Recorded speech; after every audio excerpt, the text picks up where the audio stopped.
everybody, and welcome back to Westeros. It is either a Westerosi weekend or a Sea of Spears Sunday. Take your pick. Your chosen alliteration is valid, as is everything else about you. Uh, but we're back with a Sea of Spears hanging out in Dorne, sunny Wyvern's Rest, where the young scions of House Nymaryan are currently hosting Adam Nymaryan's Nameday Tourney. We are kicking off the second full day of competitions after a long night of revelry, splashing in fountains, splashing in wine, some verbal sparring, a couple of barbs back and forth in a few places, some flirting, some walks in gardens, all kinds of stuff was going on late last night, and we are now picking it up with the next day of competition. Luckily, everything gets to happen on Dornish time, so none of it's like, yep, the joust starts at dawn. Right, like you can all sleep in a little bit. It's all up to the player characters, just what time things get started. So hangovers shouldn't be too bad by the time everything is up and running. But today, potentially, well, we're certainly looking at the continue of the joust. And then, depending on how late in the day we get it, we will also have more archery and a small folk strongman contest. So, we've got some, some highs of fancy highborn jousty stuff going on, and also as far as the highborn are concerned, some lows with the small folk only strongman stuff, and then the archery contest that's kind of in between. So something for everybody here at Wyvern's Rest this day of Adam Nymaryan's Nameday Tourney. Um, which contest are you looking forward to the most, Felicia? And what's your character up to in the morning prior to the contests kicking off? Also, who's your character? I think we all know, but uh, uh, I'm Felicia. I play Lady Rhaena Nymaryan, heir to House Nymaryan, and on this morning, I mean that loosely, um, we will partake of a light breakfast and and maybe get some exercise in. I mentioned this off screen before we started. Just some, exercise in the yard or wherever we normally go to practice our martial prowess. And we just, because I've been sitting a lot and talking and not necessarily doing. So you have to keep your hand in. And I guess I'm most interested in watching the joust, maybe also the strawman contest for reasons I'm that glad I wasn't the first person to say it. hell no. what? What do you? I mean, seriously. But yeah, that's it. And I already know what Baela is looking forward to the most. I Knocking bet. someone I off know. their horse. Definitely. You're wanting to get challenged right off the bat so you can go out there and trample somebody. I mean, knock somebody off their horse. Okay, maybe Yeah, that might be right. Like, depends on who. Yeah, A little trampling between friends is completely normal in this setting. right. there's a few people that are probably okay to trample. Yeah, that's what we're here for. It is a joust, and some people are definitely worthy of trampling more than others. Marin Tramp. Well, Excuse He's not here. to his credit, he didn't turn up. me. We didn't invite Yes. him. But when you could trample someone else and imagine it's him, I'm sure we could find someone who's, a similar level of unpleasant. Yeah.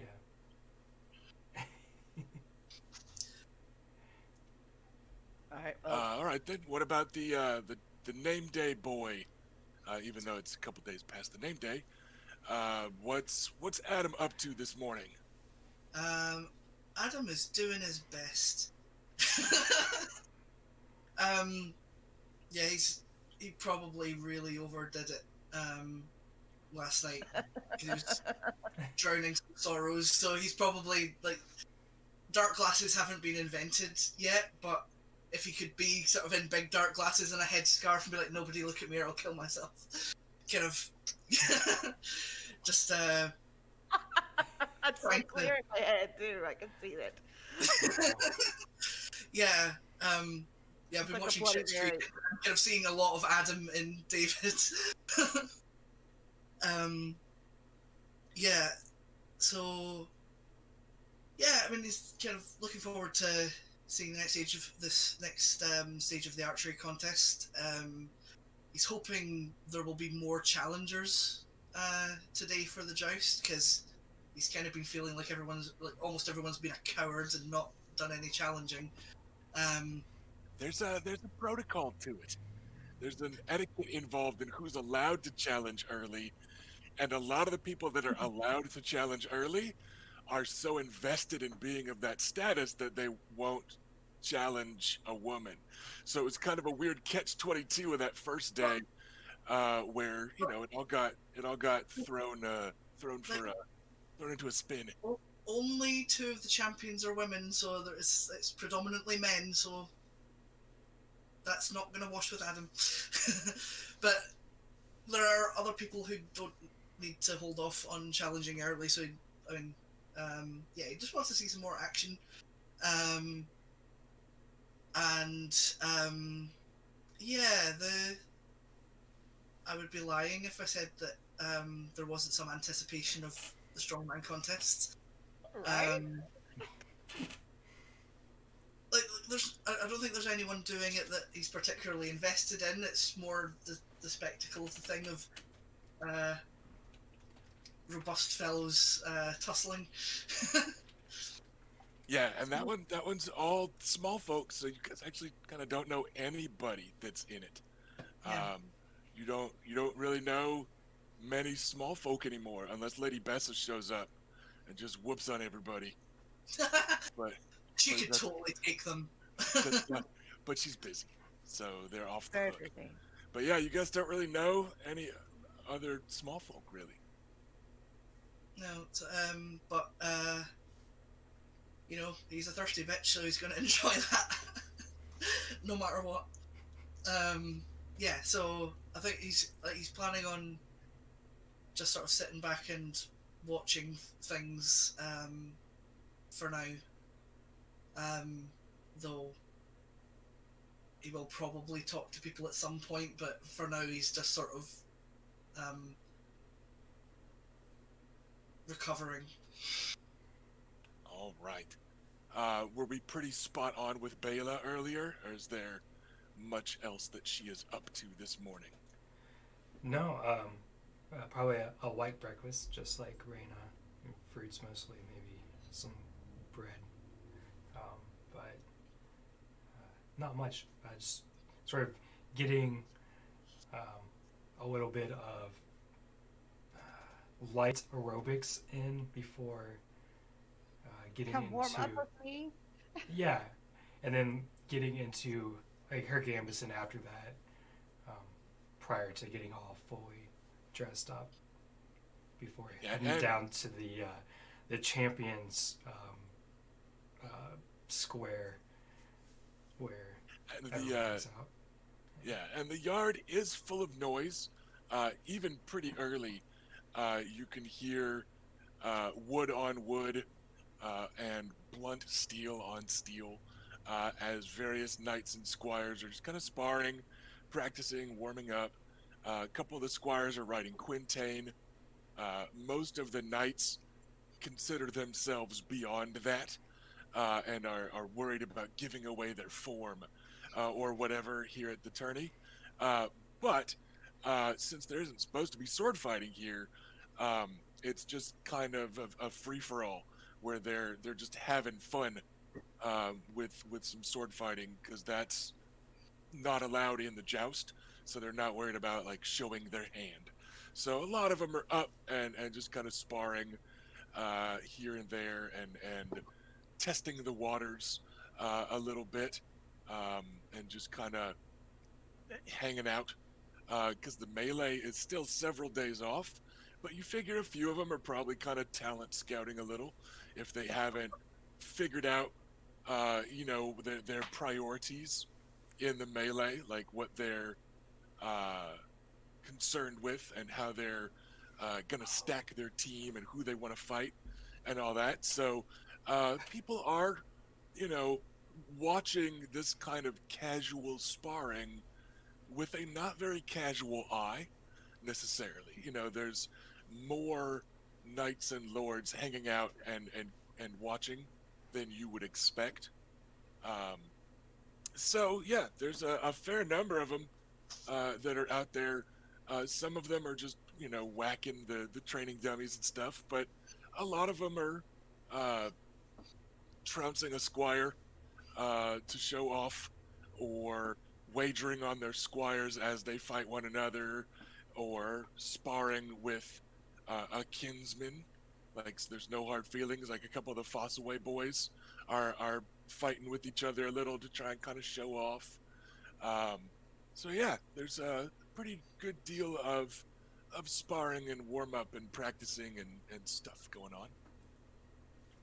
So I realized just now, out of character, that we never talked about whether or not we would be forming a team or if we would allow any of us to be on someone's team for this, for the melee. For the melee, Yeah, I don't think we talked about that at all.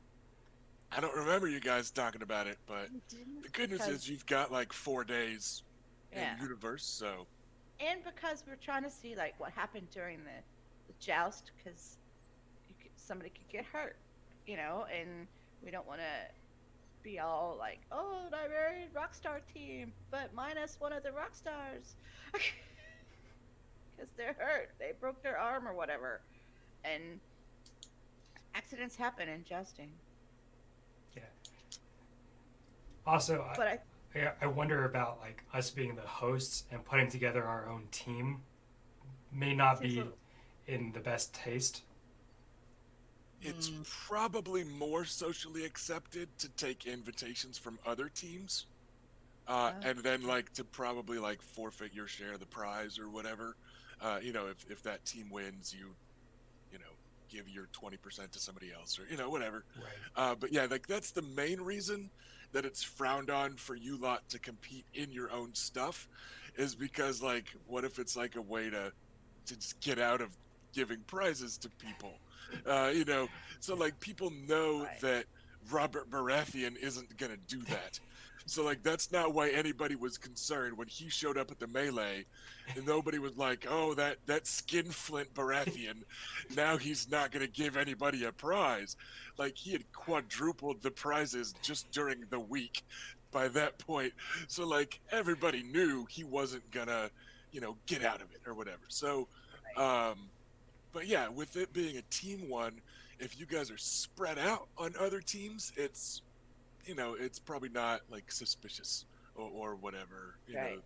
The concern would be there. Okay. That's kind of what I was envisioning was going to happen, but I just realized we So, never yeah. talked about it.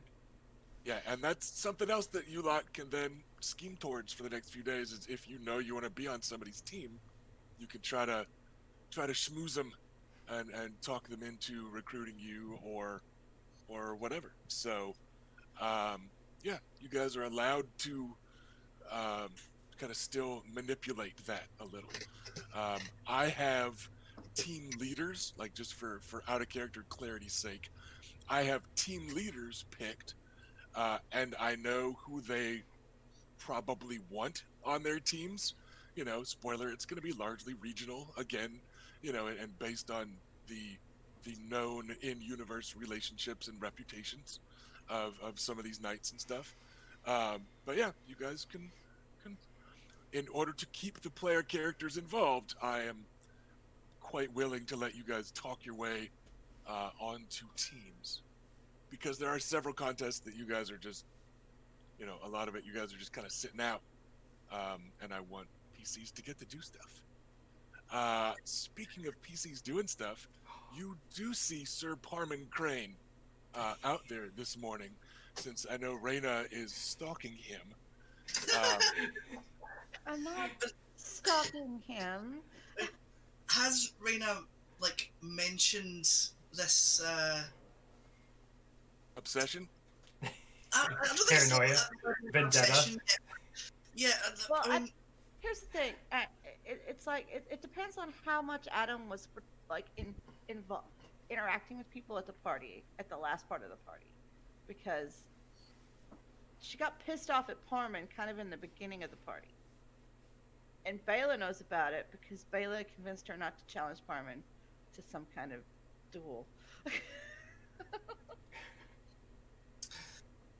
I mean, I'd say like if it was like the earlier half of the party, Adam would probably, if not found out directly from someone involved, then would have heard about it fairly quickly. If it was towards the end of the evening, he'd have been useless to anyone. So Well, I was thinking, she would not have been shy about it.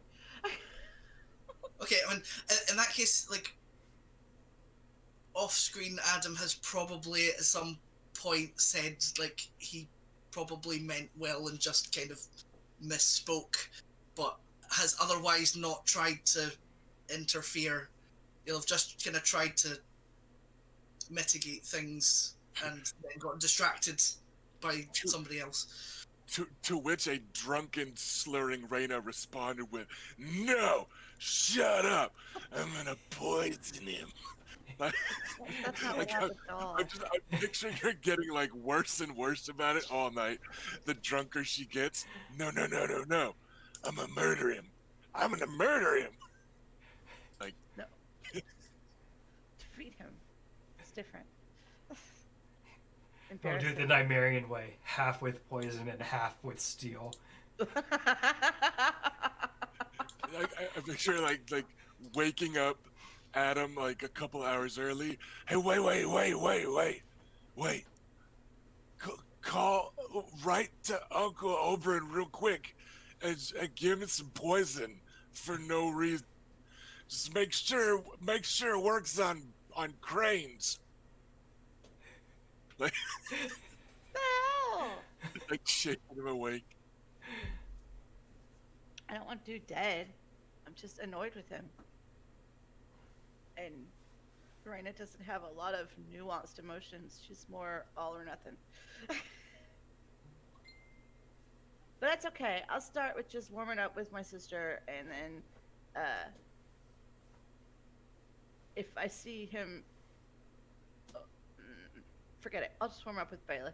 He is out there. Sir Parman Crane and Sir Emin Qui are currently both sparring against Lyle Crakehall, the strong boar, who you think might be trying to reclaim a bit of a mantle after losing the arm wrestling last night. Like, he might be trying to kind of reclaim the Westerlands swagger by challenging a pair of Reach Knights. So yes, you see the strong boar battering at the shields, the golden sunflowers on a blue field of Sir Emin Qui, and Sir Parman Crane's getting bashed.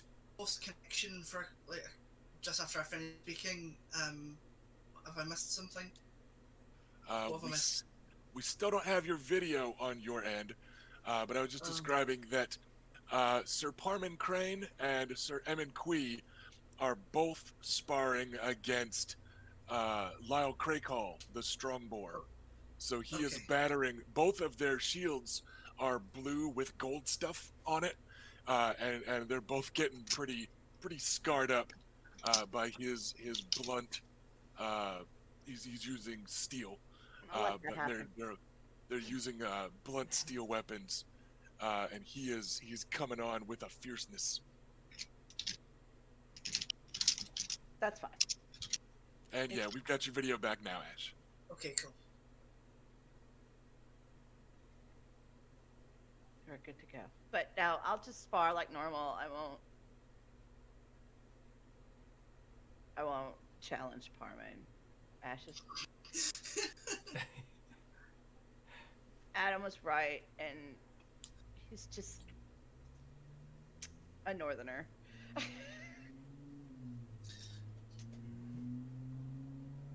Alrighty. Sounds like that's no particular plans prior to the contests for Rhaena. Baela is presumably showing off some spear work, Yeah. sparring with her. Anything else particularly planned before the contests are underway? Um, you know what, this might be a good time to go and have a chat with someone I've been doing a little bit of off camera investigation with. Ooh. And I think Rusty knows what I mean by that. But viewers and other players don't. That's right. No. So I make my way to our main hall where there's food, and then back into the kitchen to find, hopefully, a what's her name? Bessa. She is there, overseeing the breakfast. You guys aren't serving kind of formal meals at set times, partially because your feast hall is just not quite big enough to do that very comfortably multiple times a day. So instead, it's more of a, hey, we've set up like a buffet, come and go, grab some food on your way. We're gonna have breakfast from these hours. But that means she's kind of overseeing a steady stream of cooking and baking, and they're getting a lot of mileage out of those Nymaryan grapes, making lots of little jellied tarts and stuff like that, trying to kind of highlight the grapes. Whenever there's a meal that the wine probably wouldn't be there, they're still trying to like throw some good grapes at people. So yeah, Does that woman ever sleep? no, she only plans breakfast with her eyes closed. So yeah, she is absolutely in the kitchen, yelling and swatting people with a big wooden spoon every now and then. Don't get swatted. I'll try not to. Yeah, so I'll come back there with a bunch of grapes in one hand and plucking them off. Say, good morning, Vessa. How's everything going? Don't you good morning me. I don't have to. Oh, hello, Lady Baela. And she gives you this like short little curtsy with her apron, which is like covered in flour and like got some jam streaks on it. And she goes, sorry, milady, I didn't recognize you. No apologies needed.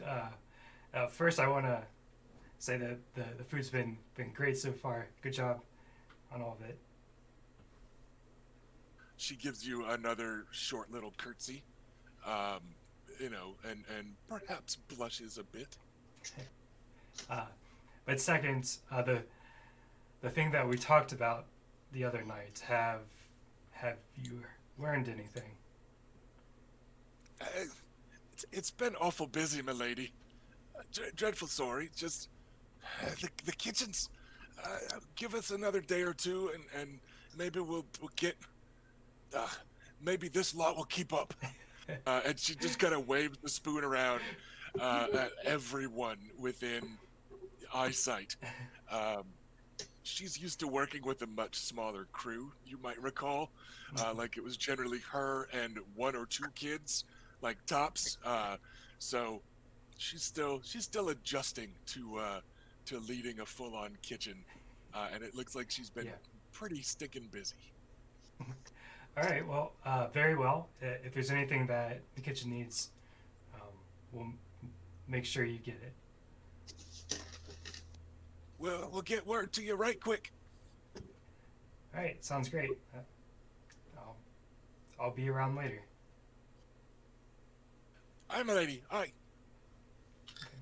And she gives you another hurried little curtsy, and then turns and starts yelling about getting sausages off of there and get those sausages on there. And like she immediately goes back to small folk Gordon Ramsaying and just yelling at people to get to this, get to this. This is going to be overdone, and blah blah. And just trying to oversee the small army of your own kitchen small folk, and then often like for delivery purposes, squires and pages have been drafted from the visiting knights because they might send their squire to go get me a plate of breakfast or whatever.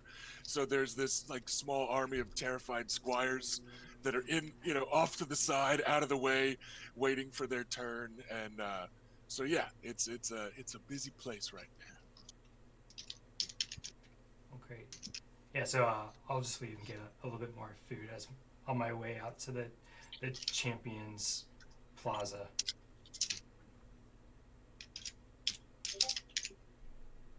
Yeah, and you are able to absolutely do so pretty handily.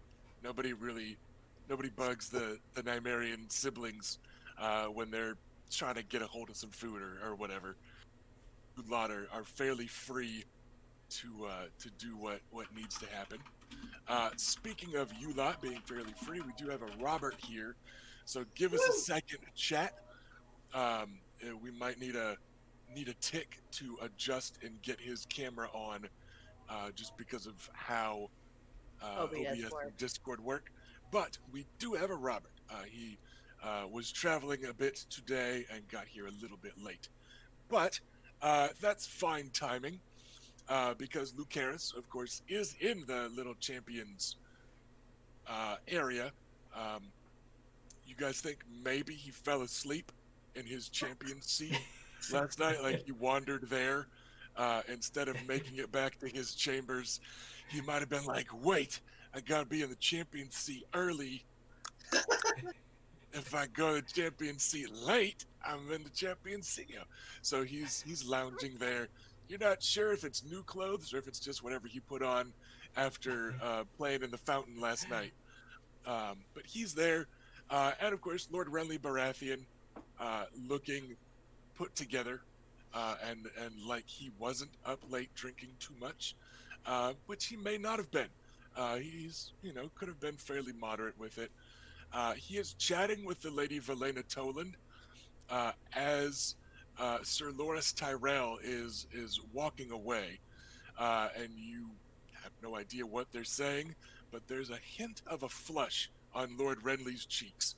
So you think maybe Lady Baela was appreciating the view as Loras Tyrell was walking off. Who Garrus would? drink.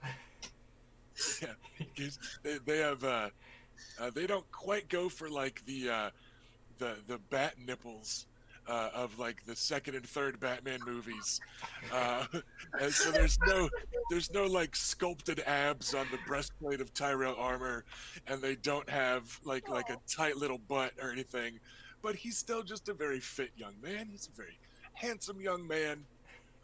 He is slight of frame compared to his brother, but he still just moves very gracefully, and his armor is very fancy and shiny and polished, and he is wearing his armor today. He wasn't wearing it yesterday, as a kind of sign of like everybody's okay. I'm not going to come at you today. I'm not a lord. I'm not even an heir. I'm not even a second son. I won't do anything day one. Everybody get comfortable. But here on day two, at least, he is wearing that gorgeous mirror polish armor with 800,000 flowers on it, and all that stuff. So he's definitely kind of a walking disco ball. Well, he's That got a lot also, behind him. yeah. So yeah, the Knight of Flowers was definitely looking like the Knight of Flowers in full form today. Uh, and last and like socially least is Garrus Drinkwater. Oh no, actually, because Garrus is the heir. So yeah, Luke, you're the least. But Garrus Drinkwater is there as well, and he's munching on a couple of biscuits. Looks like he already did a supply run to the kitchen and went for simpler food. Everyone seems to have their own answer to a hangover breakfast, and his looks to be keeping it basic, just unflavored biscuits, nothing extra on them, just something simple to chew on. So yeah, he's over there. Okay. I'll head over to Lord Renly and Lady Valena. Talena. Thank you. No, This Valena. That's Val- Valena. Valena. Thank you. Yeah, there you go. Yep, and she is there in her. Um, it's like a golden field. Is their color with a green dragon on it, and she has a fiery red horse that matches her fiery red hair. And yeah, she seems to look kind of cat-like and satisfied with whatever her throwaway comment was at Lord Renly, who seems nonplussed. Like he's very careful about his expressions and stuff, but you did see a little bit of a blush on those Baratheon cheeks of his. I hate to see you go, but I love to watch you leave. Just give me one moment. Oh, Luke just left. Nope, never mind. We Okay. briefly saw it. Robert teased us. So coy. Okay. We have to subscribe to see more. All right. Just give me a moment. I think everyone can hear me, Hi, everybody. but All right. the audience cannot Yeah. see us yet. Hold on, as I get things. We're doing cool split screen action. For a little bit there, we had Ash and Felicia crammed into Rhaena's little video box. Okay. I think we're good now. Just give it a moment to show up on the stream, but it looks good on my end. There we go. Sorry, everybody. I just got off the road maybe 20 minutes ago, 15. Yeah, it's all good, man. I mean, you gave us the heads up, so it is just fine. Hope everything went okay with family stuff. Glad you made it home in one piece. You have not missed much. Most of your siblings were doing different breakfasty stuff. I excused you from any morning routine by saying that they just found Luke in his champion's chair. So he maybe just wandered there to sleep last night, or maybe he just got up early and then fell asleep there since then. But he was there. I'm sure he had a plan. It made sense to time. What it is, it's got lost to history. So You want to he, look keen for Valena? He's So, also wearing very modern sunglasses for some reason. As you find it. I was just saying, at the top of the stream, that if they were invented, Adam would be going around with like big sunglasses and like a floral headscarf, probably smoking, and just like, don't talk to me, don't touch me, I'm angry. This Hollywood life is taking its toll on me. So yeah, as we left off, the champions at least are hanging out in the champion lounging area, and Baela was showing up with a plate full of some breakfasty stuff. Yeah. Cool, because I have a big donut. Nice. Oh, nice. I was in San Luis Obispo, which is often abbreviated as SLO, S-L-O, and we went to a donut place called Slow Doco. Nice. The San Luis Obispo Donut Company, and there was a faux place called Slow Faux Show. A couple miles down the road. Goodness. My grandma and grandpa on my dad's side lived in San Luis Obispo, so I went there often as a young lad. They were big into golfing, like had a bunch of like state tournament level trophy type of stuff, and they used to let me drive the golf cart once we got out of sight of the office. And then there was the other thing I remember of like in town was they had like one of those big public chess sets where the chess pieces are like 3 feet tall, and you've got you move them like it's a people-sized board. So the memories I have of San Luis Obispo are all pretty fond. I haven't seen it, but usually I'm driving through San Luis to go to Pismo or back. I will say one more thing for those Shadowrun fans out there. I didn't eat at it, but there is a taco temple out there. A taco In fact, temple. I think it's a regional Yeah. chain because I think there's one in Santa Barbara too. I'm not sure how we introduced Taco Temple, like we did without it being copyright infringement on somebody. I'm like, someone's got to have found that alliteration somewhere. But yeah, so yeah, don't eat there. It makes you part of an as technology experiment on social engineering and stuff. So don't. Actually, they were Don't go handing there. out a lot of literature about how blood magic isn't that bad. Yeah, like it's just natural. So You can expect yeah. the defamation suit landing in 3, 2, and So, thanks for coming back, Robert. We are glad to have you. You didn't miss a whole ton. And take it away, Baela, with your plate of food. Good morning, everyone. Ready for a new day of jousting? I'm sure we'll see much more activity today. We'll see. Get a sunny smile from Lord Renly Baratheon, who rolls his shoulders. I don't want to say melodramatically, but he makes a point of showing that he's like limbering up a little, right? And for a moment, you remember, like, those are some pretty big shoulders. They're not quite, Oris or Robert big, but they're not much different. So he gives a sunny, confident smile and goes, here's hoping. And Velena Toland toasts you with her thing of wine. And Garrus just nods. He's a bit lacking in the bravado department, as he has yet to jump this week, and is pretty sure it's going to happen today. Yeah. Not the competitors' courage may have gone far afield, but they'll find it eventually.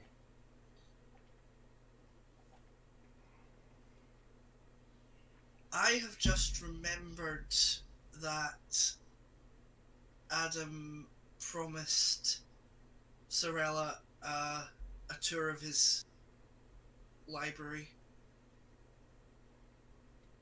I think it was meant to be after breakfast, so he's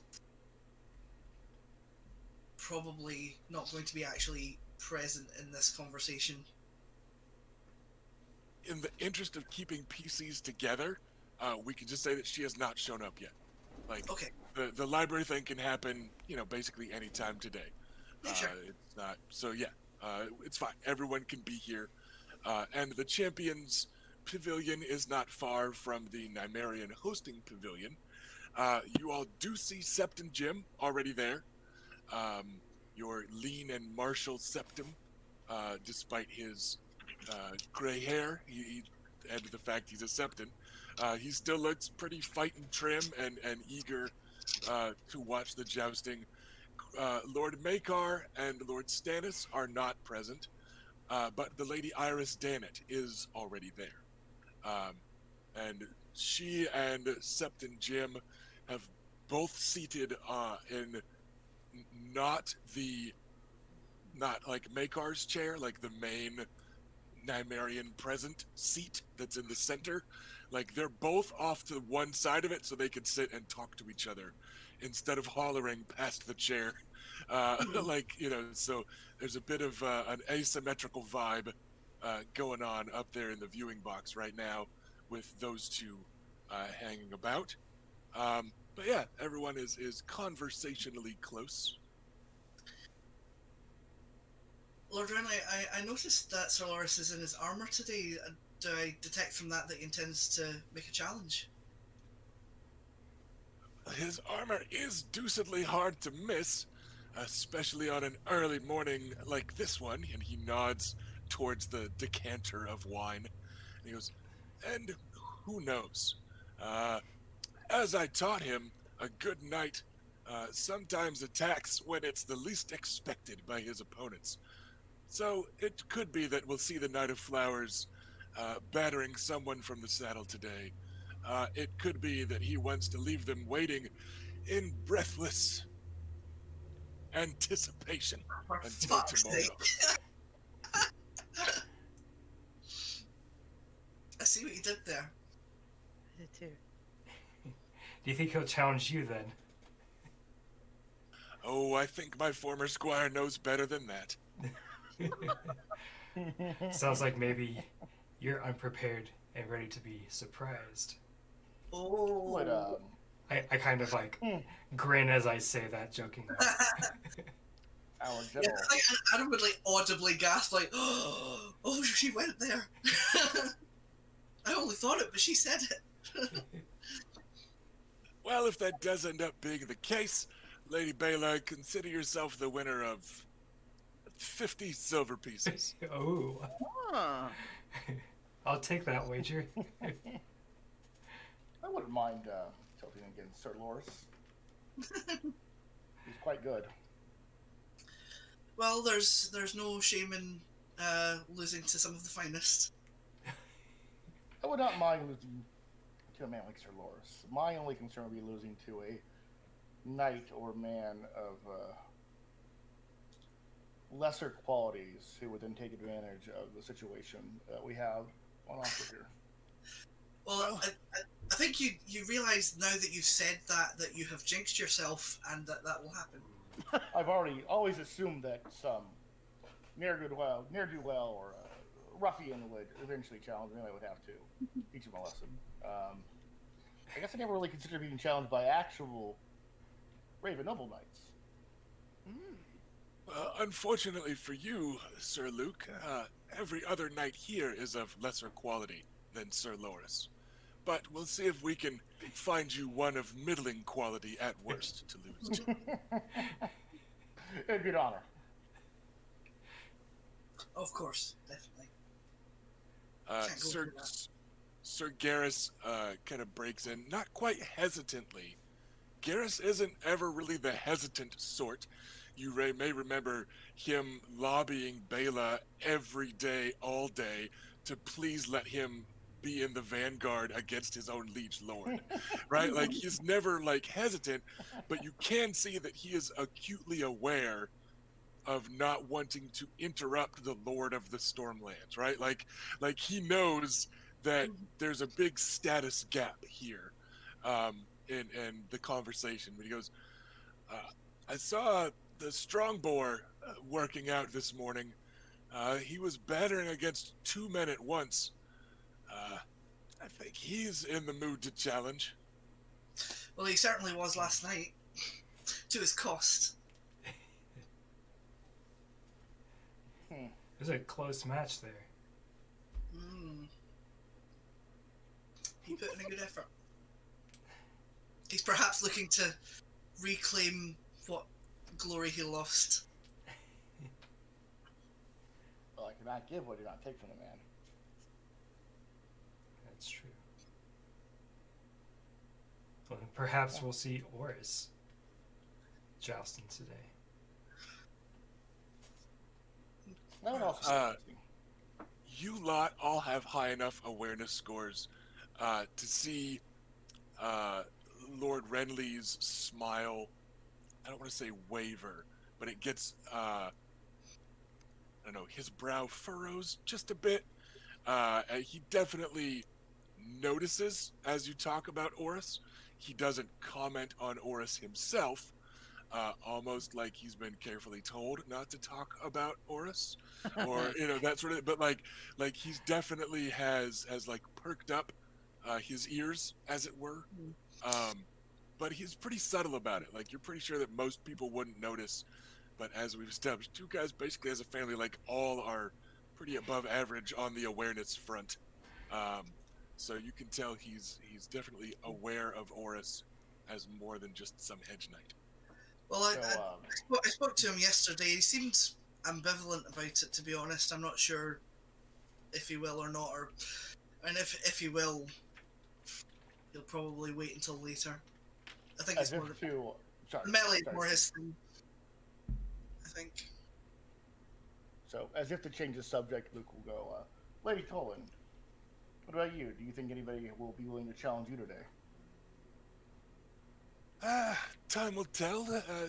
Luckily for the gathered knights and lords, they have 4 other people to challenge, and they needn't come to me in order to take a seat here. We'll just have to see. I think it depends on which of these northerners are feeling froggy enough to jump today, and which of them are willing to challenge some of Dorne's most dangerous, she says while toasting Baela. Hell yeah. Toast back. It certainly seems to be having an intimidating effect. Yeah. You know, we keep this up, they'll soon learn our secret weapon is our women. Yeah, there was no shortage of knights in King's Landing who were willing to underestimate me. And I really think that is part of the key to why I was able to best them. I heard my brother's own Kingsguard managed just that. A couple of them. Oh yes. Have you heard the song? Something Sir Meryn Kent, as I recall. Yes, Right. I believe there was a song about that. Yes. But King Robert does have many strong knights in his service. Most, even, I would say. I would agree. Spent quite a few years in the capital. There are, well, those who can, who can swing his sword as well as ride. And anybody, well, Sir Meryn can't, but anybody who serves with Sir Barristan Selmy is doing something right, at least. You squired under Sir Aaron, didn't you? The Master at Arms? That's correct. Well, that might be why only a Dornishman has thought to challenge you so far. All of us Northerners might know Sir Aaron's sword skills a bit more, as he has been away in King's Landing for quite some time. He got me well, I like to think. At least well enough to stay alive. We will see.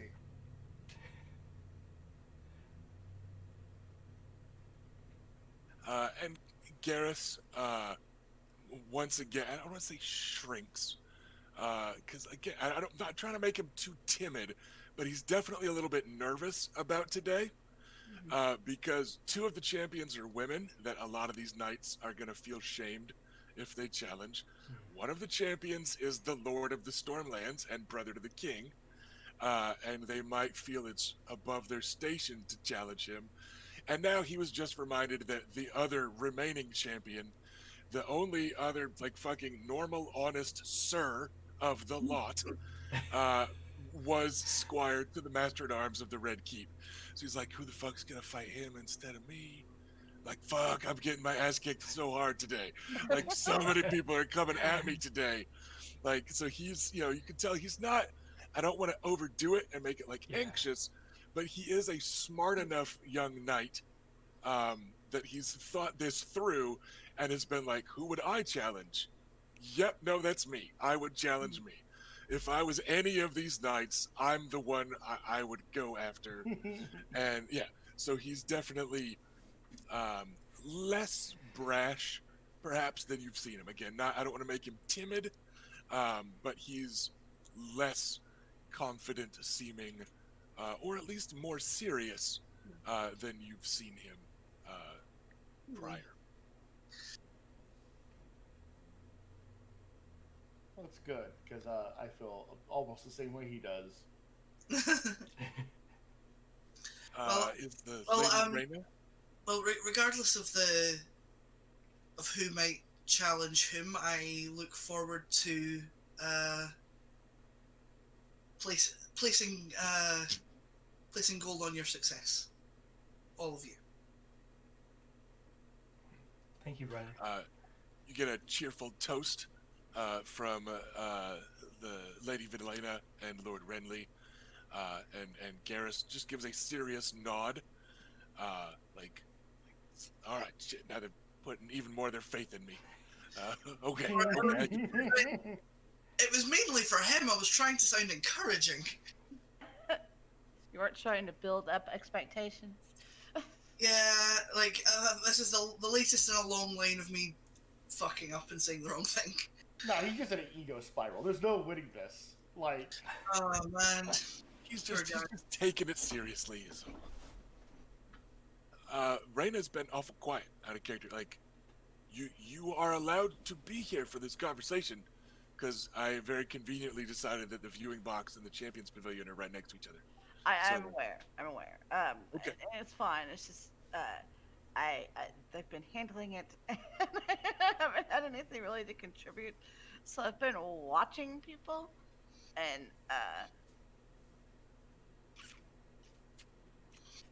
I don't really. I mean, right now I don't have any strong feelings about anybody challenging anybody, except for Oris. I kind of want him to wait a long time, and I hope he does. I think winning last night will be enough for him for a while. this is just the second full day of the joust. Traditionally, in broad strokes, it's like lords and heirs on day one are kind of allowed to challenge, and then it's pretty established knights on day two. Day three on is the kind of free for all.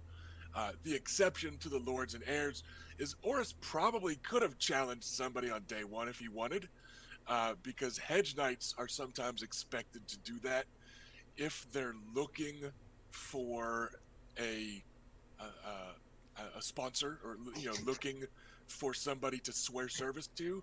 It's Right. expected for hedge knights to kind of try to stand out early in the tourney, and Oris not doing so may mean that Oris isn't looking to swear to anyone, or it may just mean that Oris was overcome by his apathy on his role that day as he got out of bed. It was like, no, I'm gonna brood today instead, right? Like it could just be Oris being Oris and not feeling like he has to try and impress.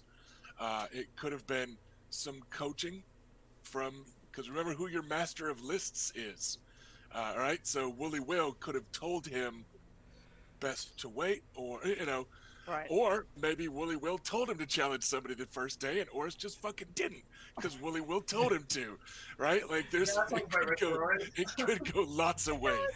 Well, now I'm not doing it. Like who knows? It could be stubbornness, it could be apathy, it could be listening to Wooly Will. But yeah, like he probably could have gotten away with challenging someone yesterday. Um, but he's also kind of the only hedge knight here, which puts him in a kind of unique position, in that no matter who he challenges, he's challenging above his station, in a way.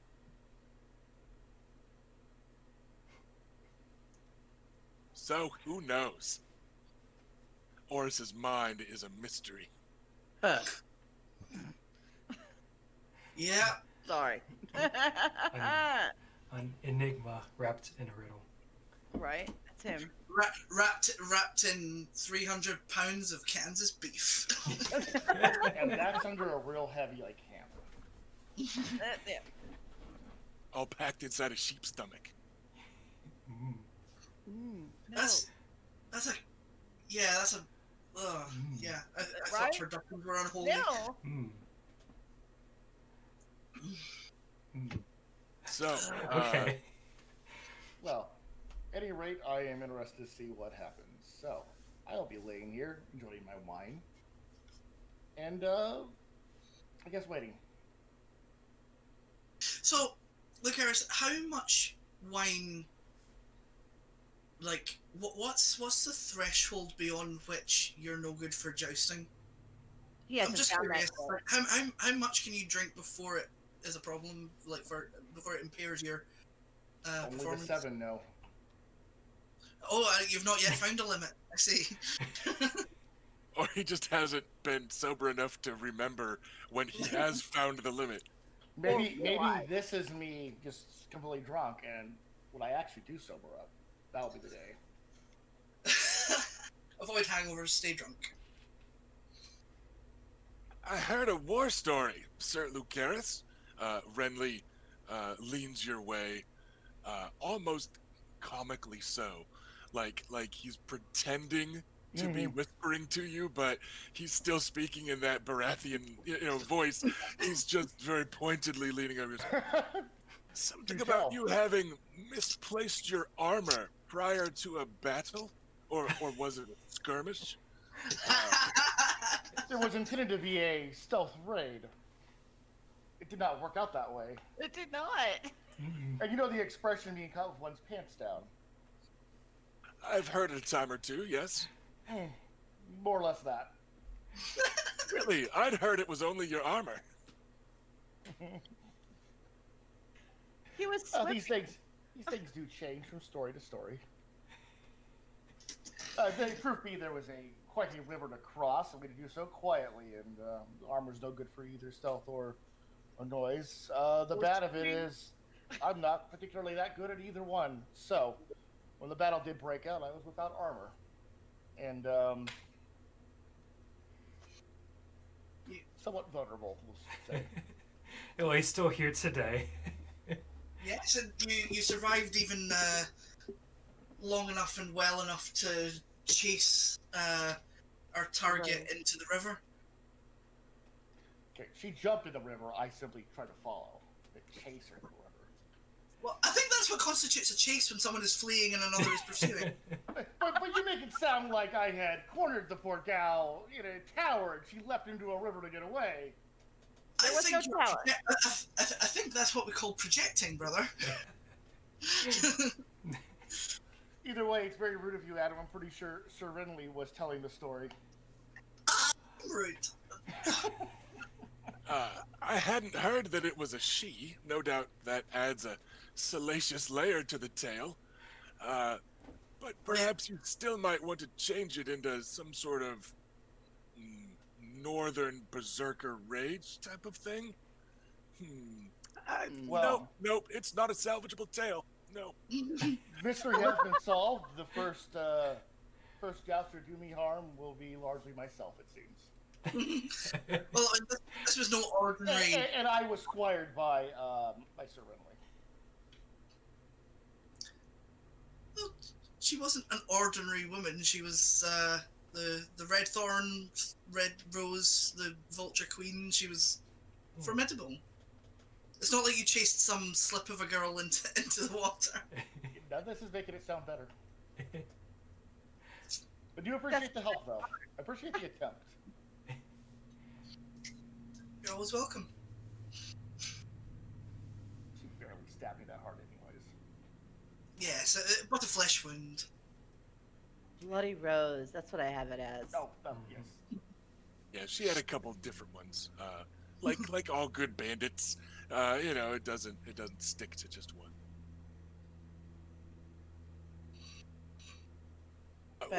Altogether sloppy affair, that entire campaign. But as Master of Laws, thank you for taking care of that unpleasantness for us. No, it was our pleasure. Right, just get a quick awareness, empathy check there. Like, how insulting is that sounding? To say that our campaign was sloppy? No, that just all of it was unpleasant. Not your campaign, but the bandits were sloppy. The whole, just the whole thing was an unfortunate and unpleasant affair that you lot put a stop to. Okay, because it sounded like it could potentially be kind of a burn. That's fine. No. It was the banditry and brigandry was the sloppy bit.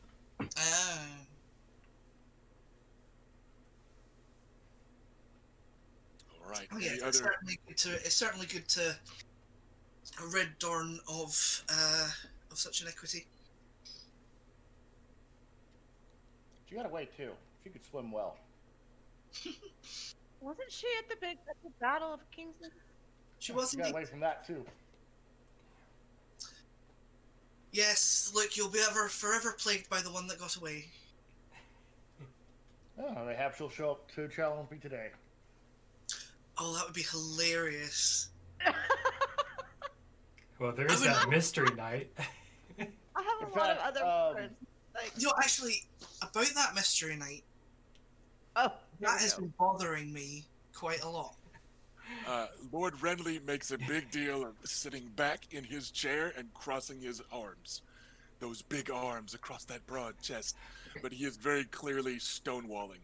He is not going to assist in any Mystery Knight speculation. And remember, the Mystery Knight did arrive with him. With fans. Yeah, that's what I'm Yeah. going. Like he knows who that is.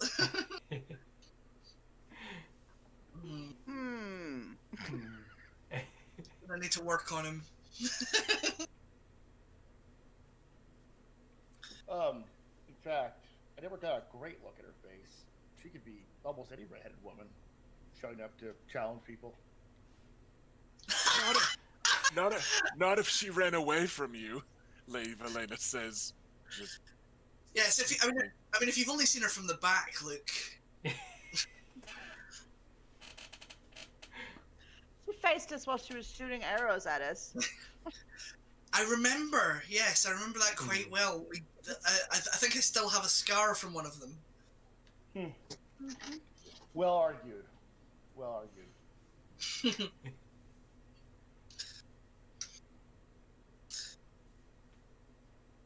any other particular conversating? I don't want to interrupt with like jousty stuff, so I'm trying to like let people roleplay while they want to. But I'm fine for moving on. Yeah. all right then. As you lot are chatting and bantering and making fun of Luke, the usual array of knights and lords is beginning to kind of gather socially in their small little, knots of a couple here and there chatting.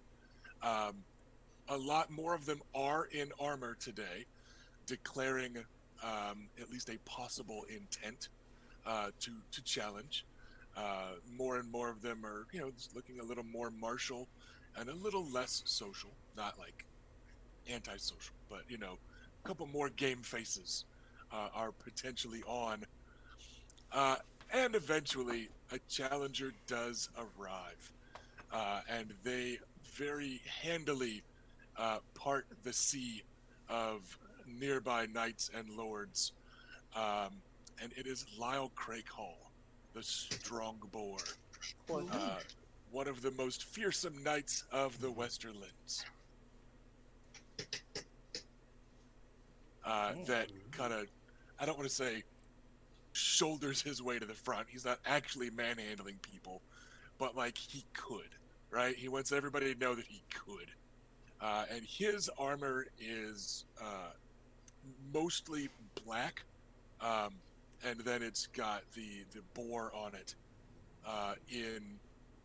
Like there's a smaller brown field where the black and white kind of striped boar is on it. So he has gone for a fairly sinister and dark kind of motif.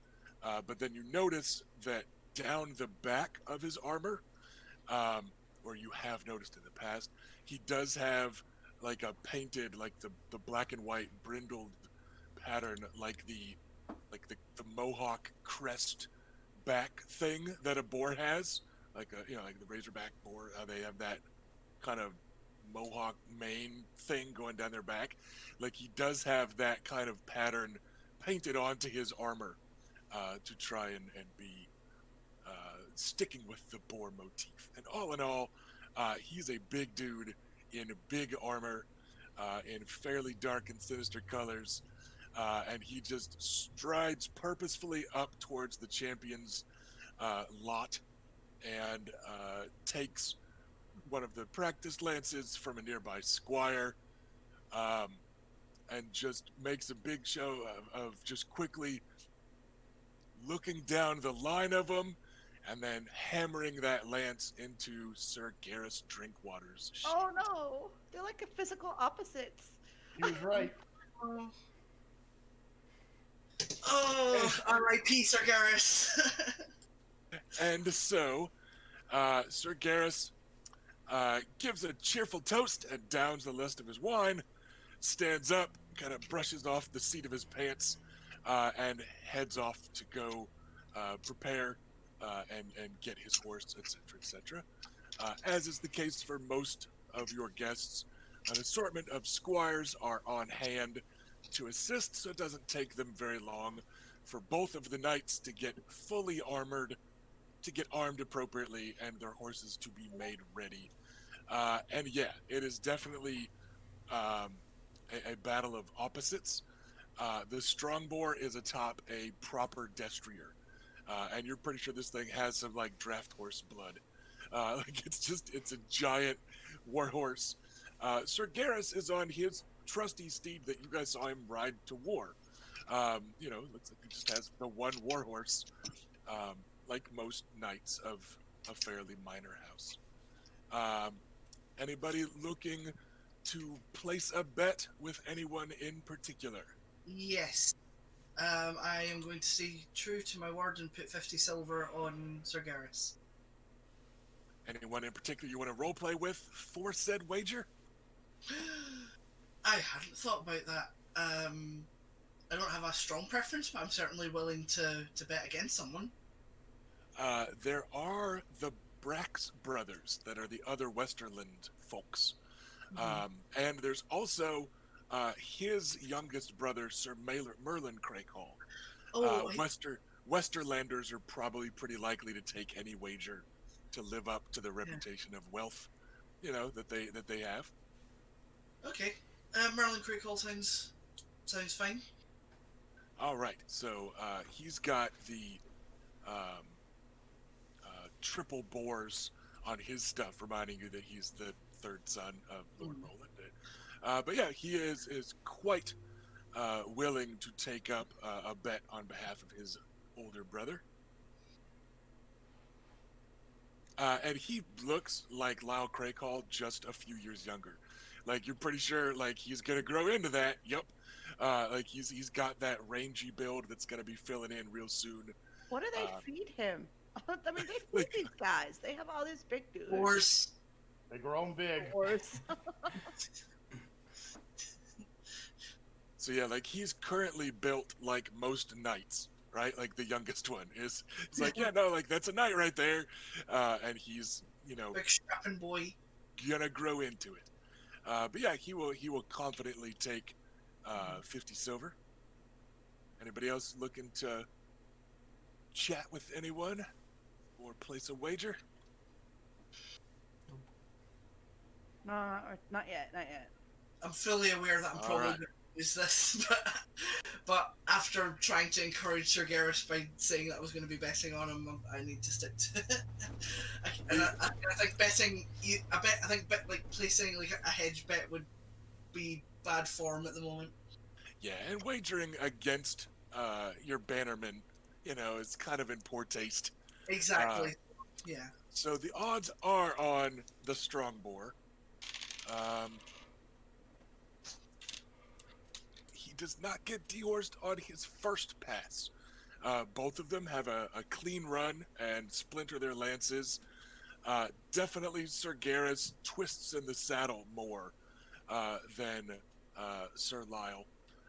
But both of them stay a horse, and it is not over that swiftly and surely.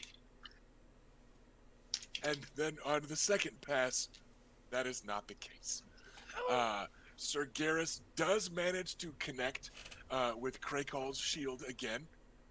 Both lances break, but this time Sir Lyle's lance is placed so surely that it actually doesn't fully shatter even.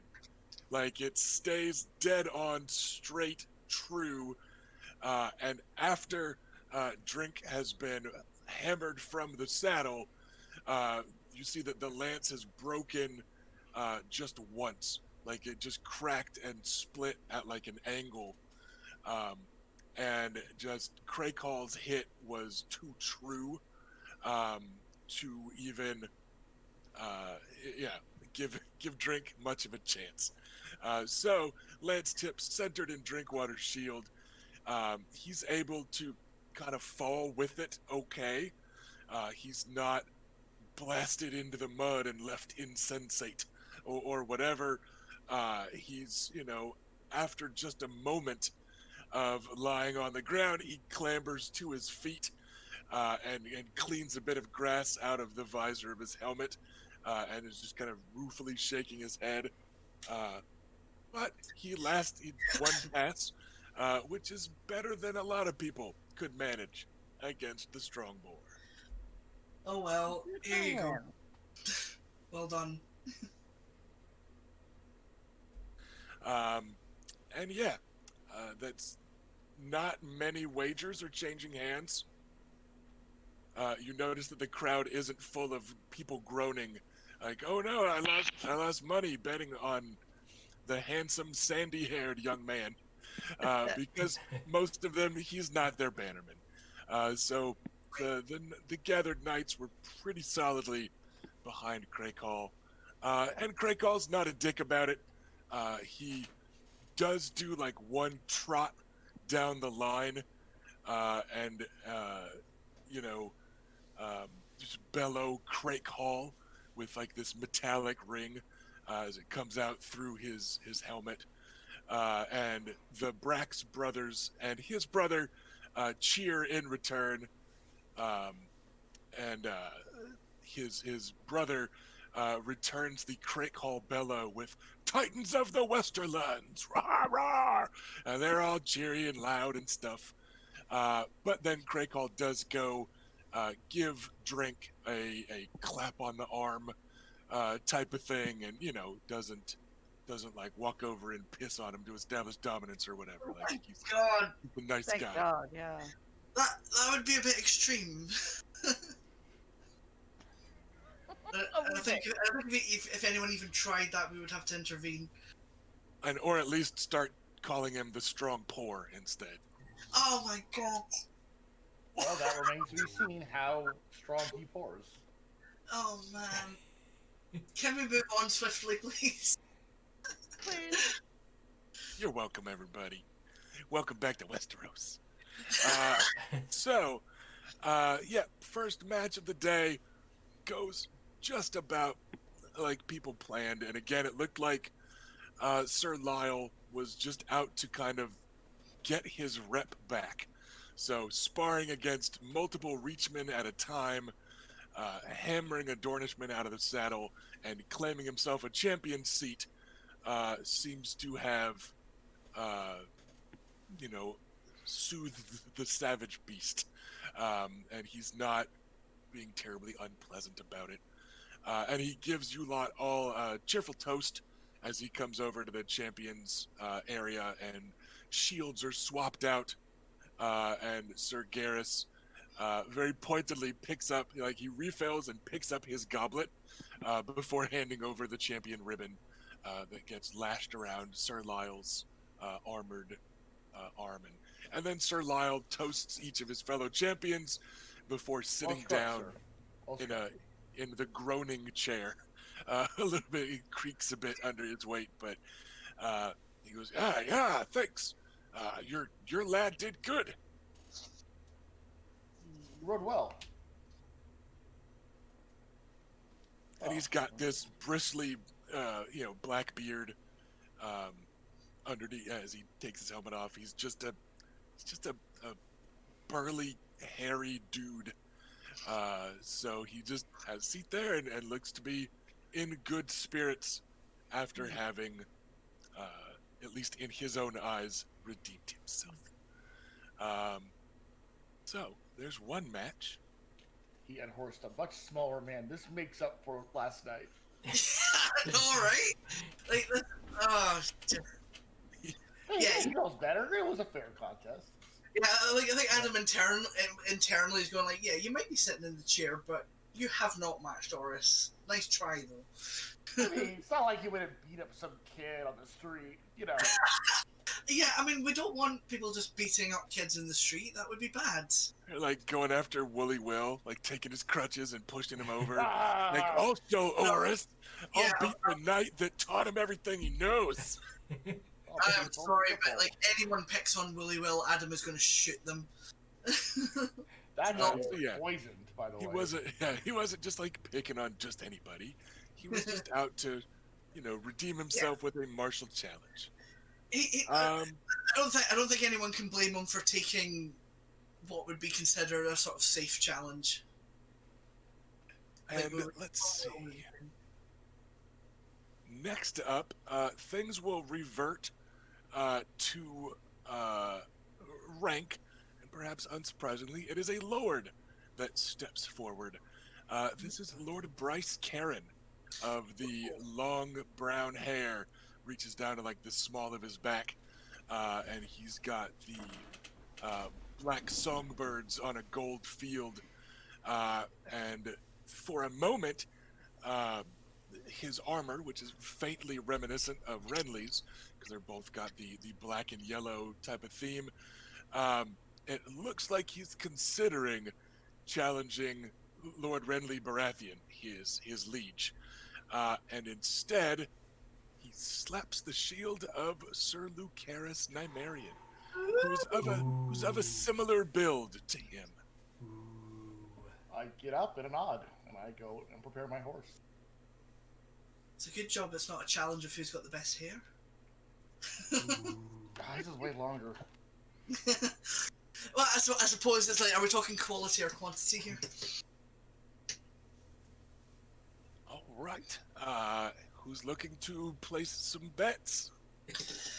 Oh, I'm definitely betting on Luke because it's the law. What do I know about this guy? Lord Bryce Caron was a regular at tourneys in King's Landing, and is a well-known and fairly successful tourney knight. Okay, do I know anything about him personally? Is he looking? Is he married? Is he looking? Yeah, I guess just anything on those lines. I think he's married. Hang on. So like personally wise, you know that he is fairly respected. Most of his family fell to a fever, so he was pretty suddenly thrust into leadership of his house fairly young. You'd guess him to be like 25ish, right? Like kind of early mid 20s, and he's been lord for like 10 years. So he had a lot of responsibility put on him pretty early, but House Caron has still been thriving under his leadership, despite being made lord pretty young. You do know about his bastard brother, Sir Roland Storm, that he's actually on pretty good terms with. His brother is here with them. His brother is known to be perhaps the more dangerous warrior of the two, while Lord Bryce is more known as a tourney knight. So there's a bit of that kind of difference between them, perhaps. But no, he is unwed and has no bastards of his own, I'm pretty sure. Yeah, like it's certainly like I quickly looked up the wiki and no, like he's not married, and as far as we know, doesn't have any children. So yeah, he was definitely. He was the one that was chaperoning Lady Alicent the previous night, wasn't he? Yeah, he was the one that was gallantly Yeah, walking so her about. Okay, cool. So I think you can safely assume that like he is an honourable knight as well. Yeah, I will. You know, I'll come out in my armor with kind of the well, my good armor, my kind of fancy armor with the pearl inlays and the deep red leather bits under it, under the half plate. And I'll give him a friendly nod as I prepare to joust. And his armor is painted in this very sharp, bright, smooth, evenly enameled yellow, and it's got the black songbirds on it of his house. The songbirds are only on the breastplate, and it's that full pattern of them. I think they're supposed to be like 16 or whatever. Like the appropriate number that are on the shield are on his breastplate, and the limbs of the armor are just this clean, bright, crisp yellow, and it's clearly like pretty good armor. It's a very nice horse that he's got. All of his gear is befitting a lord of the Stormlands and renowned tourney knight. He is a quite striking young fellow.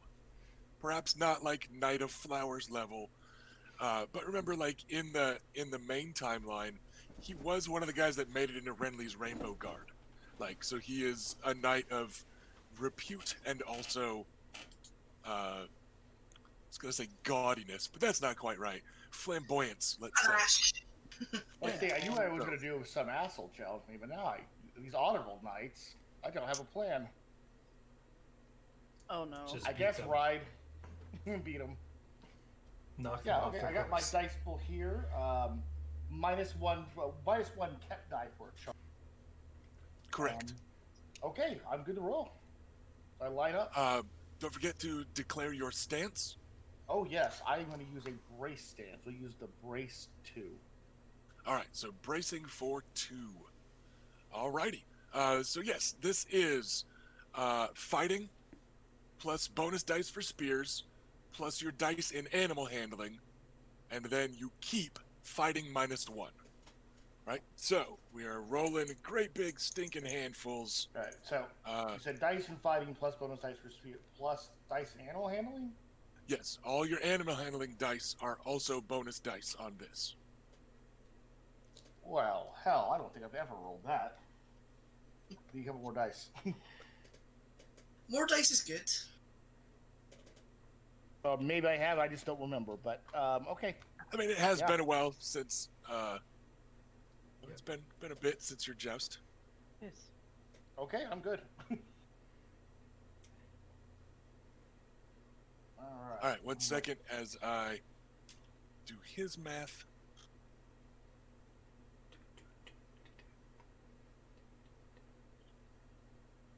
I heard those And- dice roll.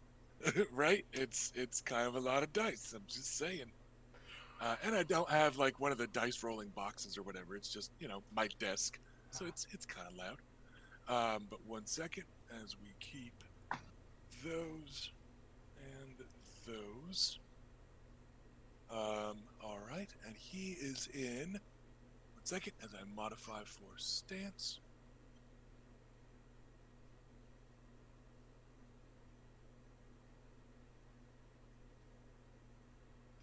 All right, I have his total. I have a 16 total of all the modifiers. He got a 22. So, Oh, no. I believe Get more, Robert. Get more. I believe your passive animal handling was 11, correct? That is correct, yeah. Right? Okay. And his. 1 second as I make sure this math is right. Some of them have tourney night and some don't, and that changes some of the math and not other of the math, and it's a whole thing. So I've kind of got 4 sets of stats here instead of just 2. And I want to make sure I'm not cheating you. I also want to make sure that I'm applying tourney night correctly instead of giving him the wrong bonus. Yeah, So and 1 again, second. we're keeping 1 less for the charge, right? Yes, so it's fighting Okay. -1 is what you keep. Okay. Yeah.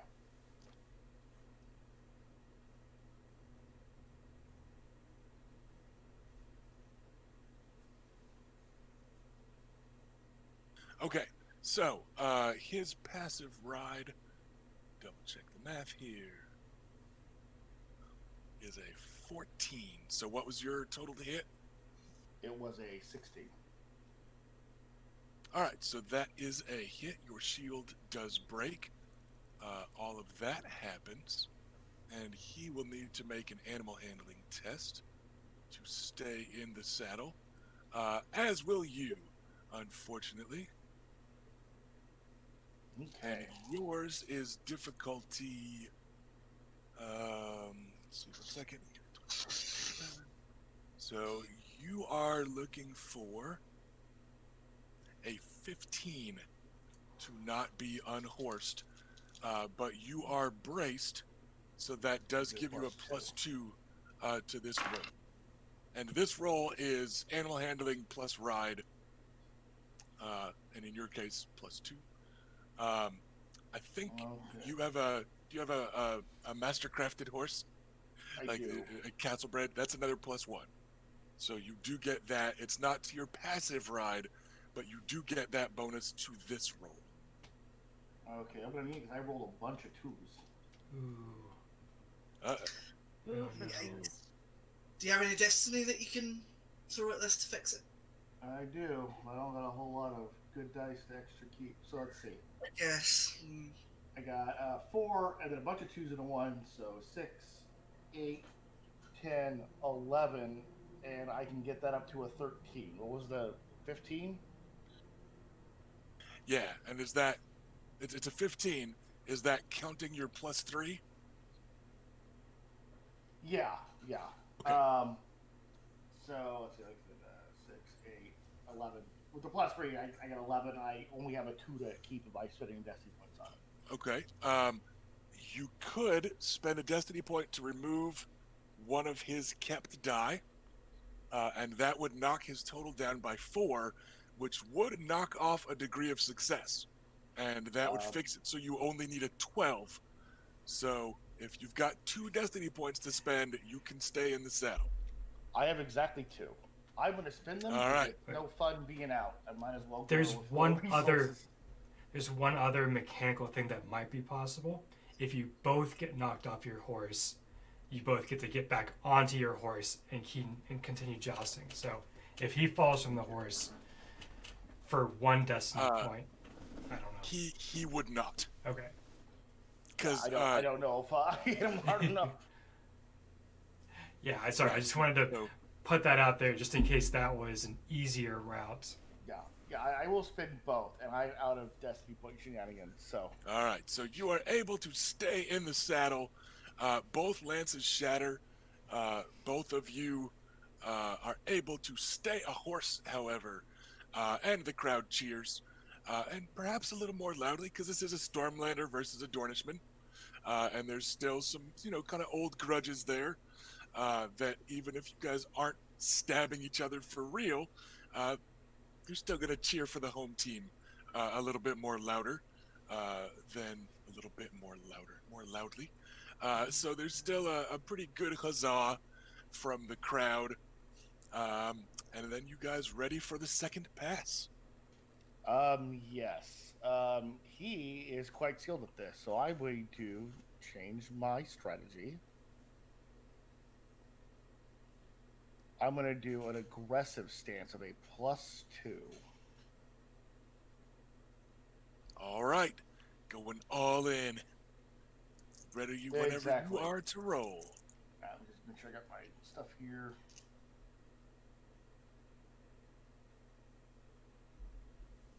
All right, you traitor dice. Roll good this time.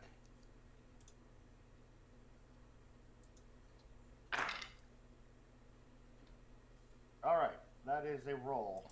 That is, I got only keeping 3 dice on this is part of the problem. But I've got 3 6s to draw from. So that's 18 Nice. plus the 2 is 20, and I got a plus. Additional +1 from anything. Yeah, I have a general +1 to fighting. I'm trying to get to fighting 5, so 21 altogether. You both got a 21 on this roll, so Okay. nicely done. There's no shame in tying a renowned tourney knight. And also, just FYI, Bad Nug just drop you 2 destiny points back. So your Nice. situation crap. is a hair less desperate. That's So now, Nug. Oh, my thing wasn't even updating. Oh, now I see everyone's chat. Well, I'm going to change my personal sigil to whatever Bad Nug wants. I am now sponsored by Bad Nug. so Is it a you are company? now Is it a lifestyle brand? We'll decide. you are looking for a 15 to stay in the saddle again. For just 1,000 bits, you can sponsor a single party member. But my price was high, but I'm very desperate, so that's very low. Oh, not that low. That's a thank you very much, Bad Nug. Okay. Let's see. So animal handling plus ride, Let's roll and these. this will be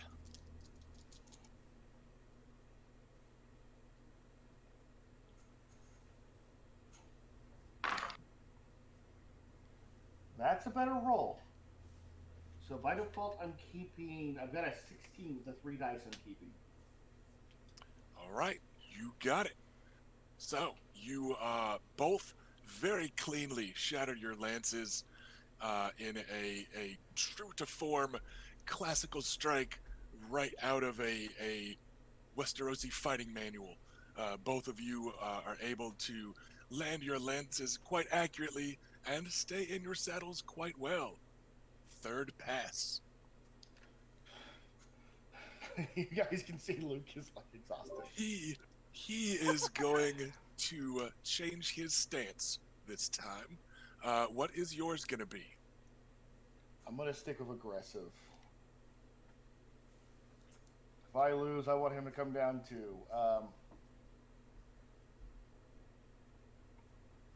Okay, I got my dice. I prepare the horse. I go into an aggressive stance, and I try to copy what I did a moment ago.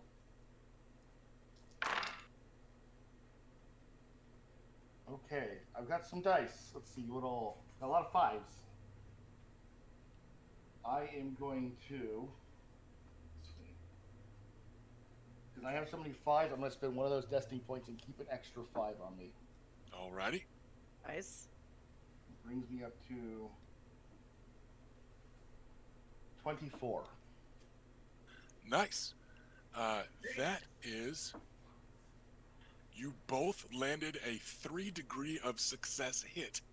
So all of you folk watching that know what you're looking for with these fighting rolls, these guys are both on their game today, and now both of you need to roll a 15 to stay in the saddle.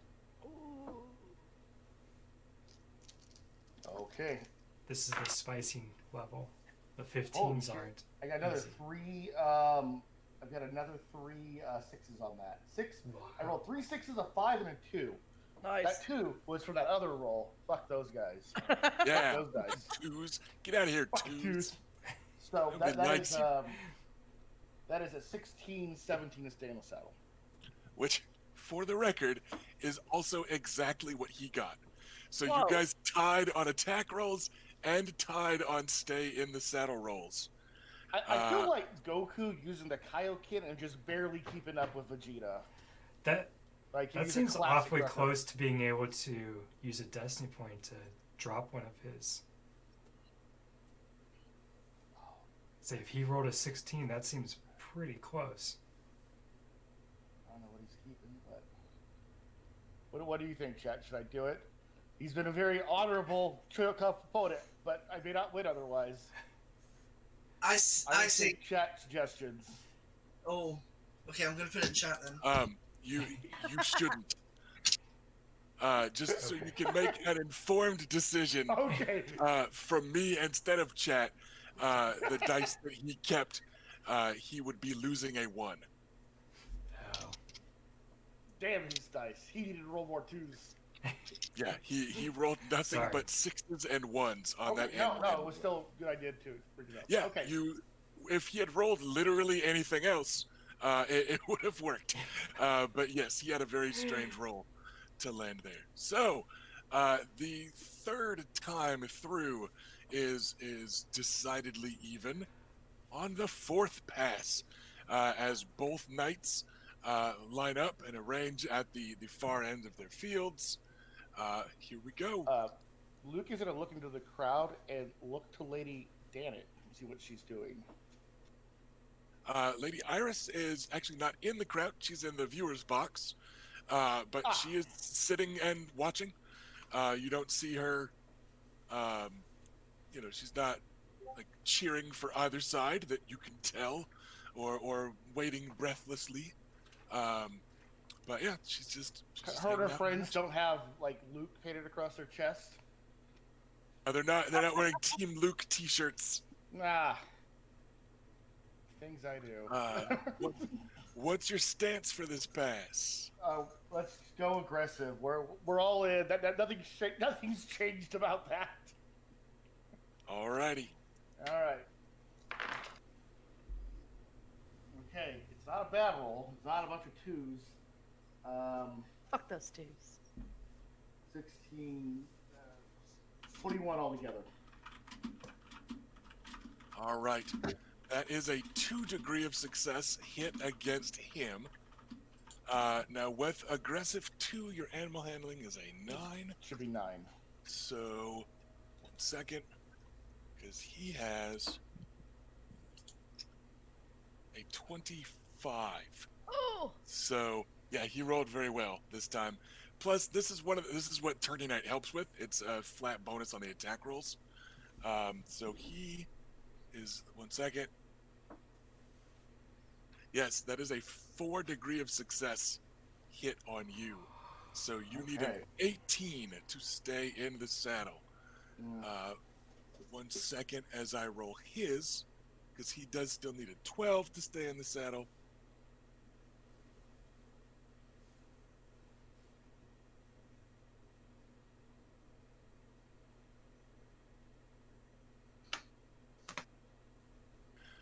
He is sitting on a 24 to stay in the saddle. Okay. So he rolled a lot of sixes that time. I may just be flat out outgunned here. Let me roll mine. There are those ones I've been avoiding. Oh. I got nothing. I've got a 7 with the option to keep 2 extra ones if I spent more points than I had. Yeah, it's not great. So yeah, you are looking for an 18, and ending up with a 7 is not an 18. So the good news is you did hit him solidly this last time. Your lance did break. It's not a completely, one-sided pass where you're, some blundering idiot or whatever. You guys took 4 passes, with both of you shattering your lances each time, in clean hits. But finally here on the 4th pass, he rides high in the saddle, and that extra bit of leverage is able to just send you reeling. woo. All right. I have been soundly defeated. I put a good effort in. You did. For the record, there are a handful of knights here with the tourney night quality. I went and the ones that are renowned tourney knights, basically, and he is one of them.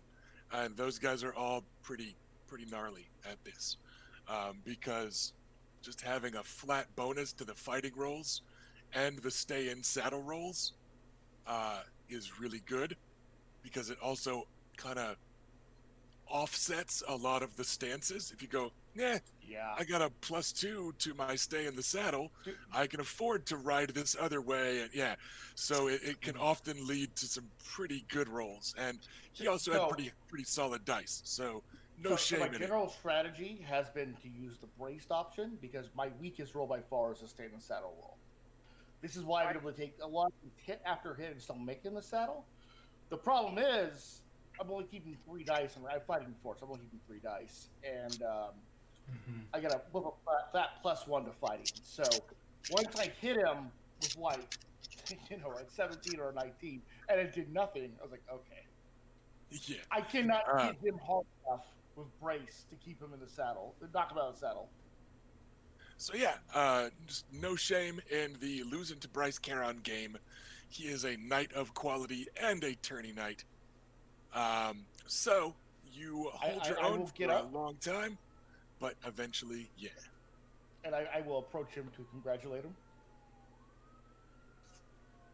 He also does one brief kind of victory pass of the crowd, and tilts his shattered lance to you in a salute as you are on your way over, and he unhorses to meet you on foot, instead of taking congratulations from horseback while you are on the ground.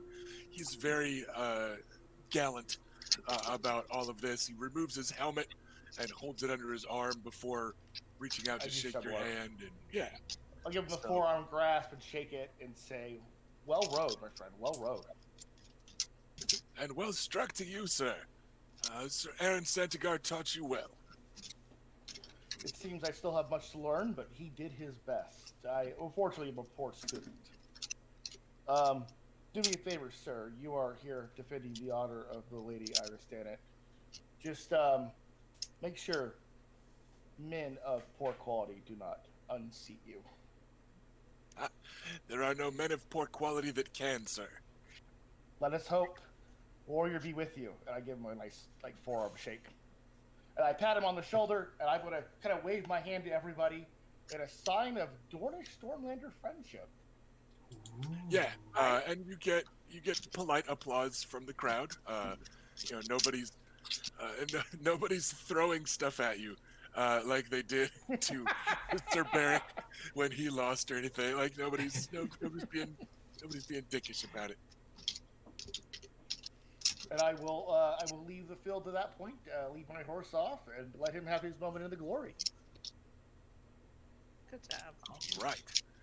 That is 2 challenges and 2 champions defeated pretty quickly. And then you notice that people are kind of milling around again a little bit because it's generally considered kind of rude to challenge somebody that just got their spot. It's considered rude, for the record. It's a little rude on not the last day to challenge the same person multiple times. Right. So, in this case, the champions just fought. It's considered kind of poor form to take advantage, right? And challenge them immediately. So 2 of the champions just fought. 2 of the champions are still women. And one of the champions is a lord and master of laws, etc., etc. So it looks like people are kind of stopping and, I don't want to say conspiring, but they're discussing with their neighbors and kind of, there's an etiquette to this dance where, listen, if enough of my buddies goad me on to take a swing at the master of laws, then I can maybe take a swing at the master of laws, right? But you all also are all acutely aware of what is very clearly a good relationship between the Reach and the Stormlands. And that means most of those Reach Knights are much more aware of that etiquette when it comes to challenging Lord Renly. None of them want to,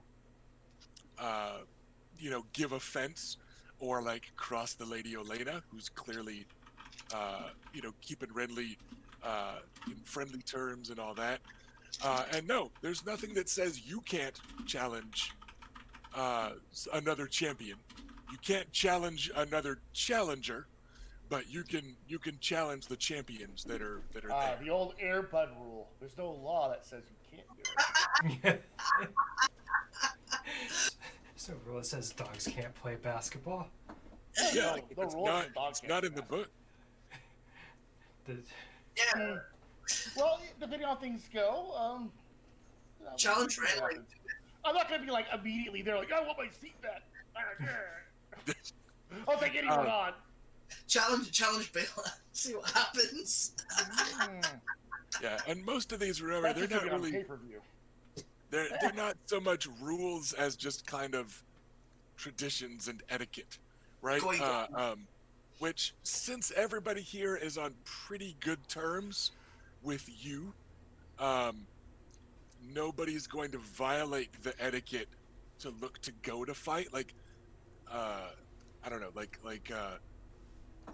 Roose Bolton isn't down here looking for trouble, or whatever. None of the sinister knights of the realm are looking to purposefully violate etiquette to rattle anyone's cage or whatever. So nobody looks to be hurrying. None of the knights are leaving and taking their armor off. They're well, whatever, that does it for today. But it just looks like things are kind of slowing down a little bit. So everyone's got a chance to hang out with some of the new champions. Are we having a Squires joust? No. There wasn't one on the schedule. No, that's fine. I just wasn't sure if I dreamed it or something. Let's check. I think there might be. It's fine. It's just I think 2. squires are allowed in this joust. They are. Oh yeah, that if was they- the compromise we made, was that they Yeah. could challenge. Yeah. Yeah, because you guys are just you just need to have the right stuff to fight. because that's how you guys kind of open up to the fact that like Baela isn't a knight, right? The Lady Valena isn't a knight. Sure. But that's why Elia was able to go like, fuck you guys, I got a horse, let's do this, right? Because anybody. So if any of the squires are really feeling their oats, they could step up. But certainly none of the squires are going to challenge a woman as their as their entry into the adult joust. They would never live it down. Like none of them want to be Sir So and So, the woman's bane, or something when they earn their spurs in a couple years, right? Like nobody certainly, wants that. certainly not while Luke's angling for the title. Oh, wow. It's like, here, brother, while you're down. Just kick me. Go ahead and kick me while I'm down. I'm implying that you're one for the ladies. How is that an insult? I'm not as dumb as I play, brother. I know what you imply. Oh. Sad face. Although, it's not a terrible title. No, if anything, it was a sort of underhanded compliment. Oh, I'm aware of that. That's great. So there's, like I said, kind of a brief pause as people are kind of muttering to one another.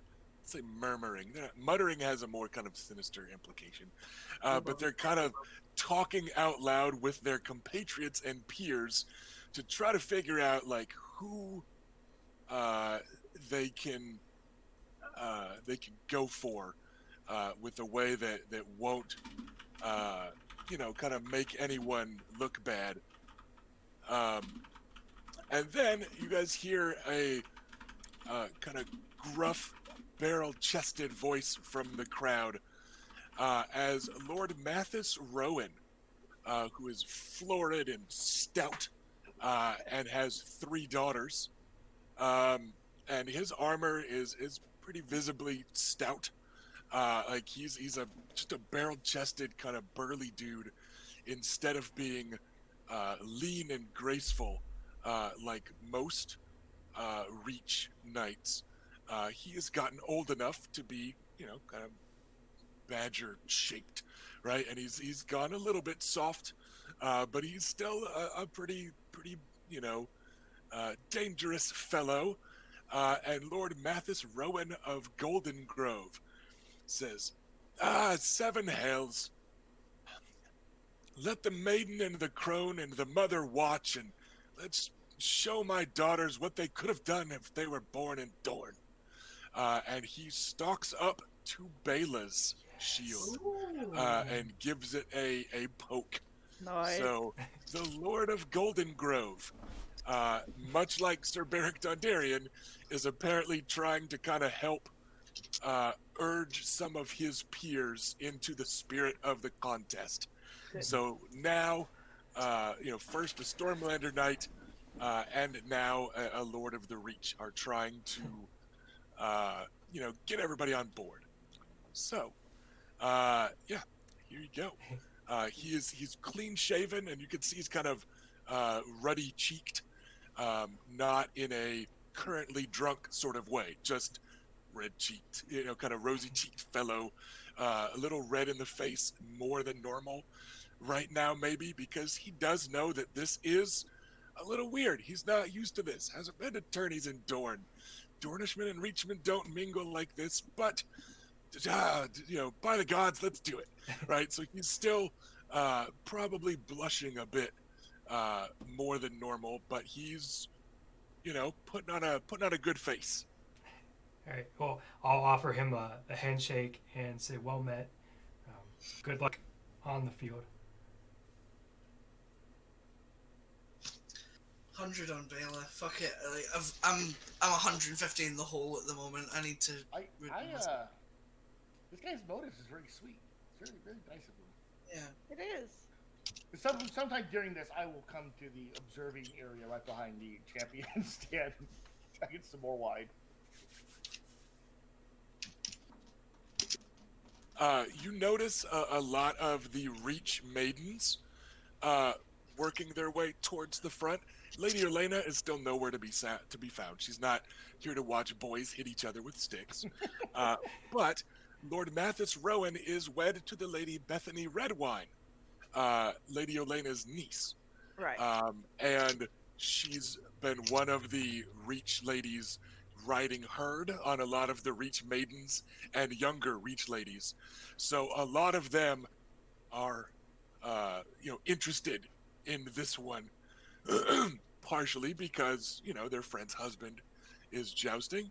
And it occurs to you that their friend's husband jousting gives them a polite excuse to watch a lady joust with a bit more visible interest than might be normal. So, The first thing that lost here were social norms. so We slew I- them.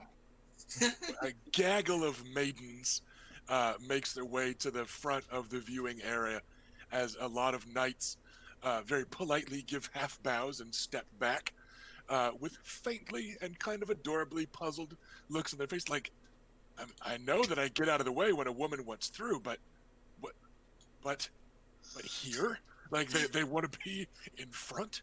Oh, Dorne's a queer place, right? Like they're You going have for the no motion. idea. So Right.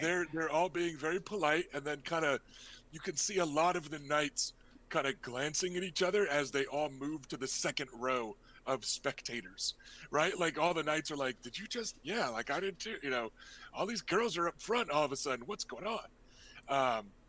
So there's some shifting in the crowd as some of the guests are kind of sliding back and forth, and it almost looks like a dance because so many of the maidens like stepped up at the same time, and so many gallant knights and lords gave these perfect little half bow and stepped back. That like for a moment it looks like one of those big kind of courtly dances with everyone in step, which might be something that the maidens had planned because they all look terribly pleased with themselves. Oh, we lost Felicia. All right, she is restarting as needed. So yes, the field kind of rearranges, and suddenly you've got all these girls up front that aren't cheering for anyone. They're like, "Yay, go!" like they know they're supposed to be cheering for Lord Mathis, but they want to cheer for Baela, right? So like instead they're just vaguely like, "Do the thing, everyone!" Right? Like they're just clapping and looking happy and just generally cheerful and excited. Yay. So, Yeah, you I'm face- quite happy to encourage that sort of behaviour. So you face off, and for a moment, you almost, Baela, have a King's Landing-ish flashback, because House Rowan is a golden tree on a white field, and he wears white armor with the golden tree on it. So you haven't seen armor in that exact color scheme since Sir Meryn couldn't, and your other Kingsguard accomplishments in King's Landing. So it's not at all close enough to get into trouble for mimicking them. It's just he happens to have very striking house colors that lead to this gold on white motif that if the fight were an hour or two ago and you were squinting into the morning sun, like it would be very, very reminiscent of those Kingsguard fights.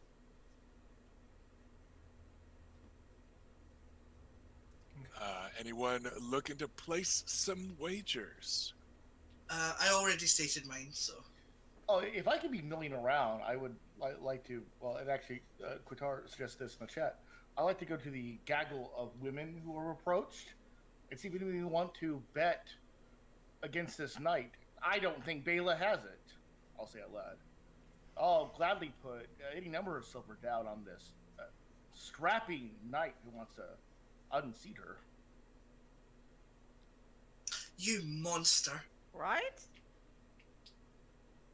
And that's just he is giving them an excuse to bet on Baela. That's yeah, totally. And I think I'm quite happy to play along and like play that up. Of, like betting against your own sister, the Lady Baela, who has defeated 2 Kingsguard. I mean, like the smart money would be on her, ladies. Some say I'm bitter, others say I just am jealous. It's hard to tell.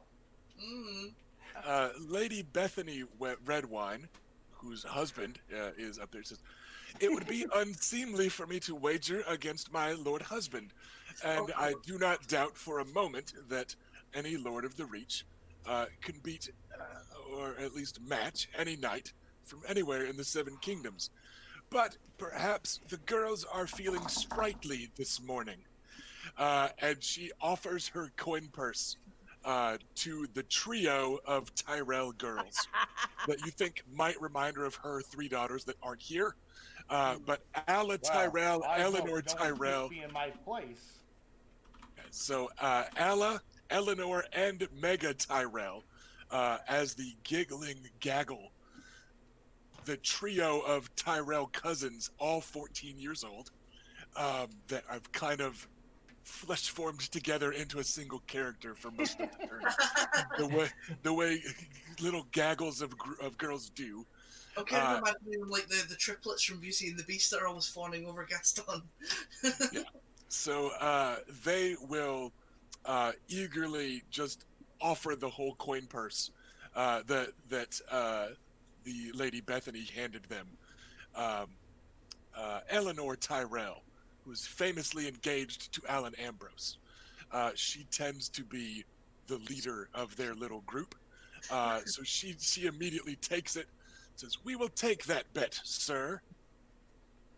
What? Really? She's betrothed to Alan Ambrose? We'd never have known. Nobody says anything about it.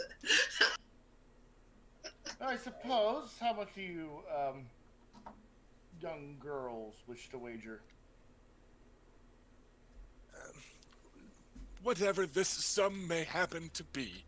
And 1 second, I'm literally just going to roll to see how many silver are in this purse. And the Lady Bethany looks a little bothered at the fact that they're not even like, she's like, I meant for them. Like, they were supposed to like split the money, but like, whatever. They're girls, we'll let them be, she's like, they're not even counting. This is not a good, I swear to God, good life choice. I was on the coast with my niece and nephew yesterday, some of you know, and we go to dinner. What do you guys want to have? And my 12-year-old nephew, well, I'm going to start with 6 oysters. And then I'm thinking maybe some chowder and then some fish and chips for another entree. You're like, this is one meal. What are you doing? I love this. I can't criticize because I would have done the exact same thing. And then Uncle Robert is like, listen, if your order for dinner has the word "and" in it, we're going to Taco Bell. There's no "and." There's no "and" at a good restaurant, kid. That doesn't actually help because another vignette was, and then with that, I want these drinks. Kid, what do you think you are? One of Ash's feasts? Get out of here. That's just kind of how I live my life. Like I need my main drink, and I need my cheaper drink, and I never drink hot drinks with hot meals, so it all needs to be coordinated. So for the record, Oh my God. these 3 girls were wagering 3d6 times 10 silver pieces. Is what I decided to have in this coin purse. The Lord Mathis has his.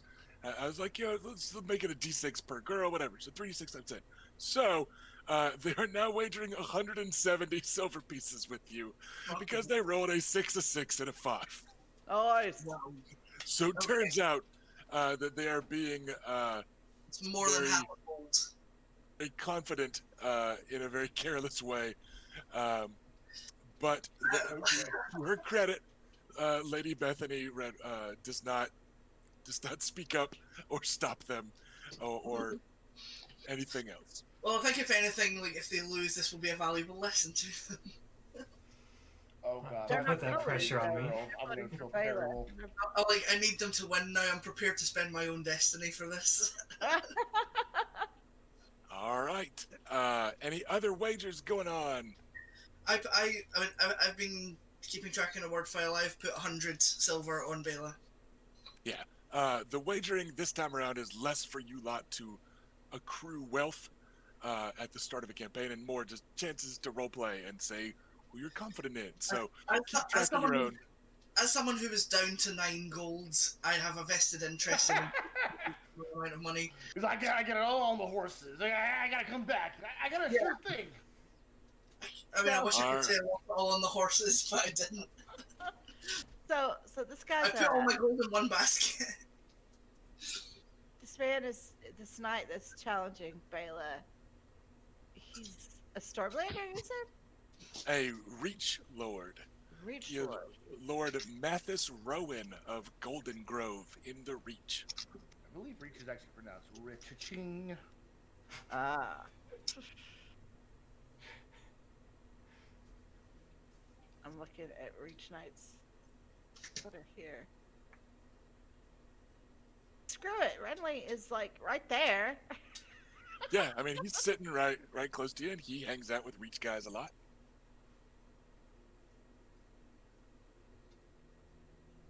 So Renly, are you willing to put your silver on your friend there? Lord Renly. Lord Renly. I told myself she said so Renly instead, which was still So, being Rinskis, what's up? Rensmeister. I actually did say so. Oh, good. So I heard her right. How many silver? Lord Mathis is a very experienced knight. He is about 40.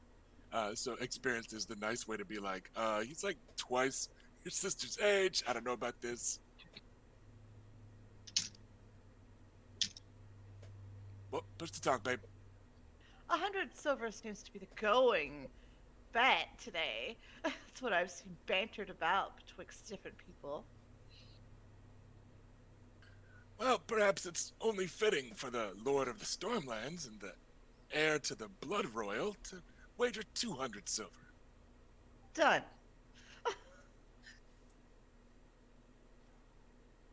And he gives you a friendly, confident smile. Okay then, Baela, you ready to go? Yes, I think that I am.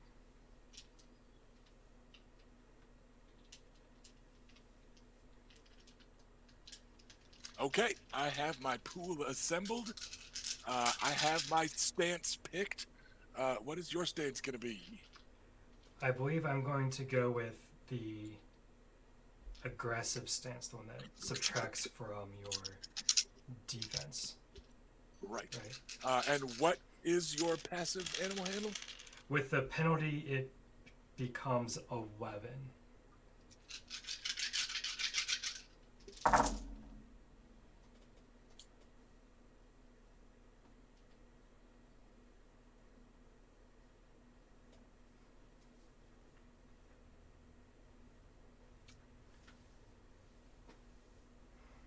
We'll see how this goes. That didn't sound great. Oh, it's All right. fine. It's fine. It's fine. Everything's fine. So what is your to-hit total? 17. All right. That then No, wait, is a sorry. two. I forgot to add the 2. That's a 19. Okay. The whole bonus. You're like the bonus that I just decided on. That is a 2 degree of success hit for each of you. Ooh. So May I bump another that up solid. by using a destiny point to add 4 more? 4 would do it. Yes, 4 would make it a 3 degree hit. Let's do that. Okay. Yay! So, you need a 12 to stay in the saddle. He needs a 15.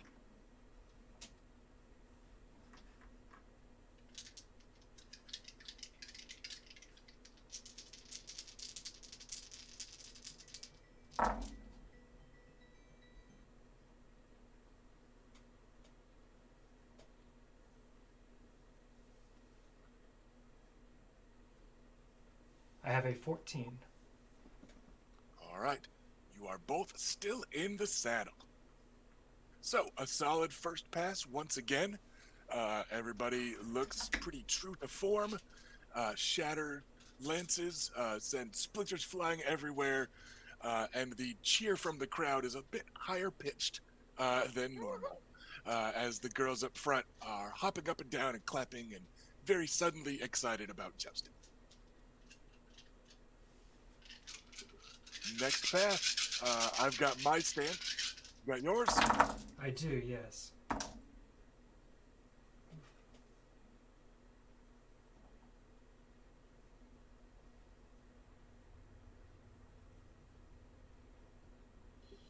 I have a 15 this time.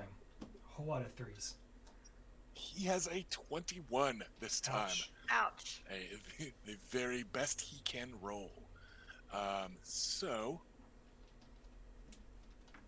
that is going to be, you need a 15 on animal handling to stick in the saddle, and he needs a 12.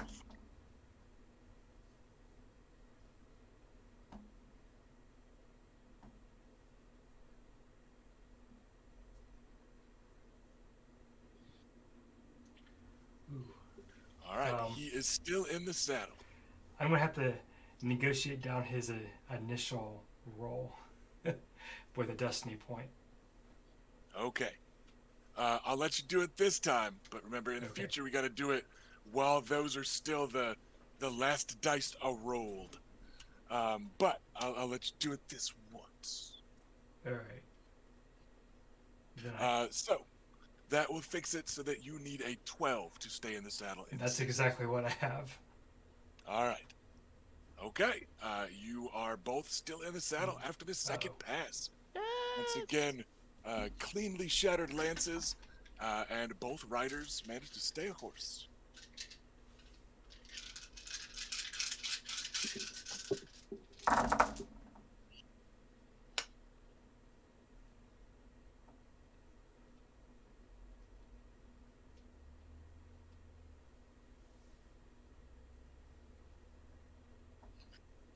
All right. I'm going to use a destiny point to bring my total to 25. Yikes. Nice. Big one. All right. So 1 second. He will need an 18 to stay in the saddle. And he What am I got- looking at? You are looking for a 15 again. He got same as last time. Is it possible for me to spend a destiny point to drop his down before I do my rolling? Yep. Okay. Yes, that's the time to do it. Yes. If you've got the destiny point, then yes. So that knocks him down. Blah, blah, blah. So yeah, now you're needing a 12 again. Oh shit! Well, I didn't need to spend the destiny point, but it's too late. So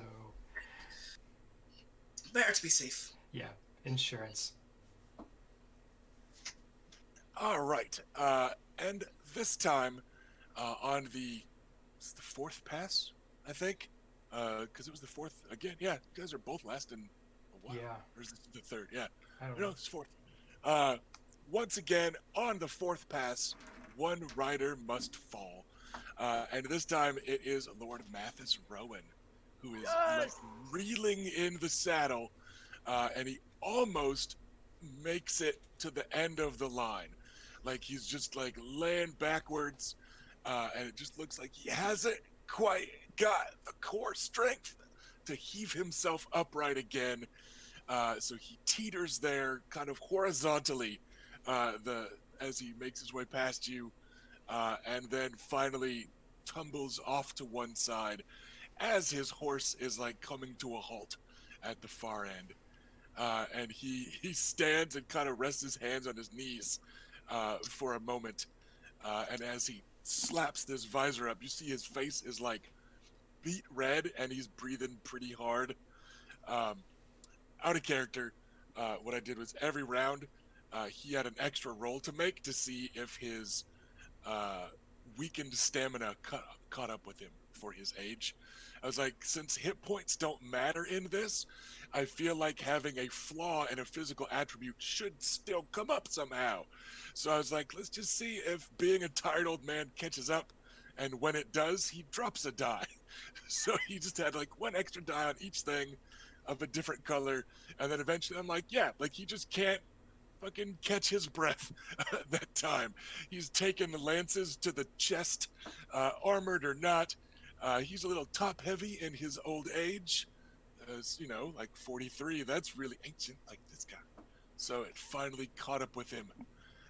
So yeah, youth beat experience this Yes! time. Baela! Yay. But once I again, lost all my coin. Brat. and once again, the crowd is cheering because these have been good matches. You know, everyone has looked good. There hasn't been some lopsided bullshit of like the Knight of Flowers against Lady Lance Elia Sand, right? Like it's been, you know, I mean, it's not like she wouldn't try. yeah. Right, so- Adam's like, not yet. But Are you yeah, implying so- I would conspire to get her killed? So yeah, they've been pretty good matches. Everybody looks pretty good. Plus, like, nobody's being a dick about it afterwards. You know, no one's riding up and like spitting on their opponent or anything. You know, like no one's taking it personally. Everyone's being pretty cool. So the champion's seat has been successfully held by Lady Baela and Nymaryan. But the crowd is still in good spirits and enjoying the day. I will gleefully pay out these silver Iota ladies.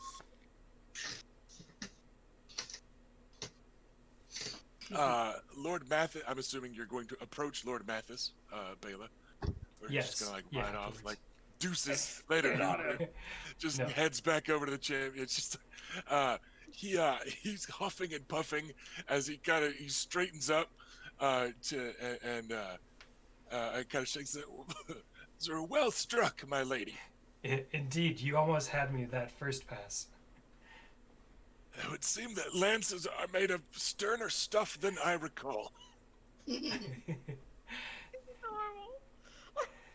It made with the finest wood that we have down here in Dorne. Well, I think I'll go back to reach lances then. There's not a reach woman I think I couldn't beat. He says with this like twinkle in his eye. Alright. Well, So fine. yeah, And there we I go. clap him on the shoulder. No, Rhaena, don't kill him for saying that.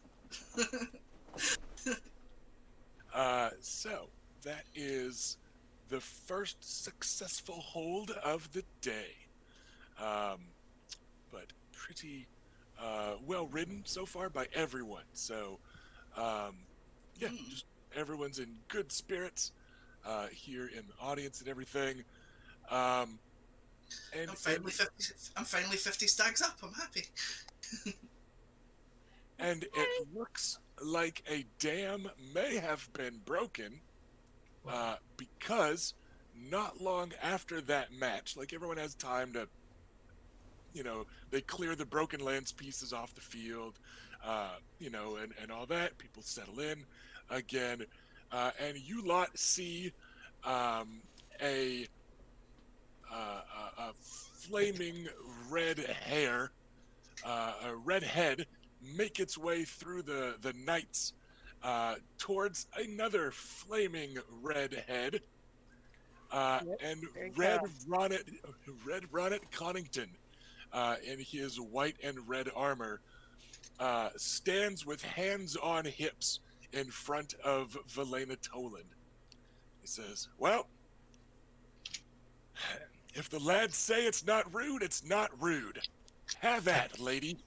And he gives her shield a poke. I'm gonna come and sit down behind the champions area and watch this very closely. So, who would like to lay wagers and upon whom? I'll put money on Lady Tolan. Yeah, I'm definitely going to bet on Lady Vaelena because I like her and I like Ronald Connington less. Hmm. Me too.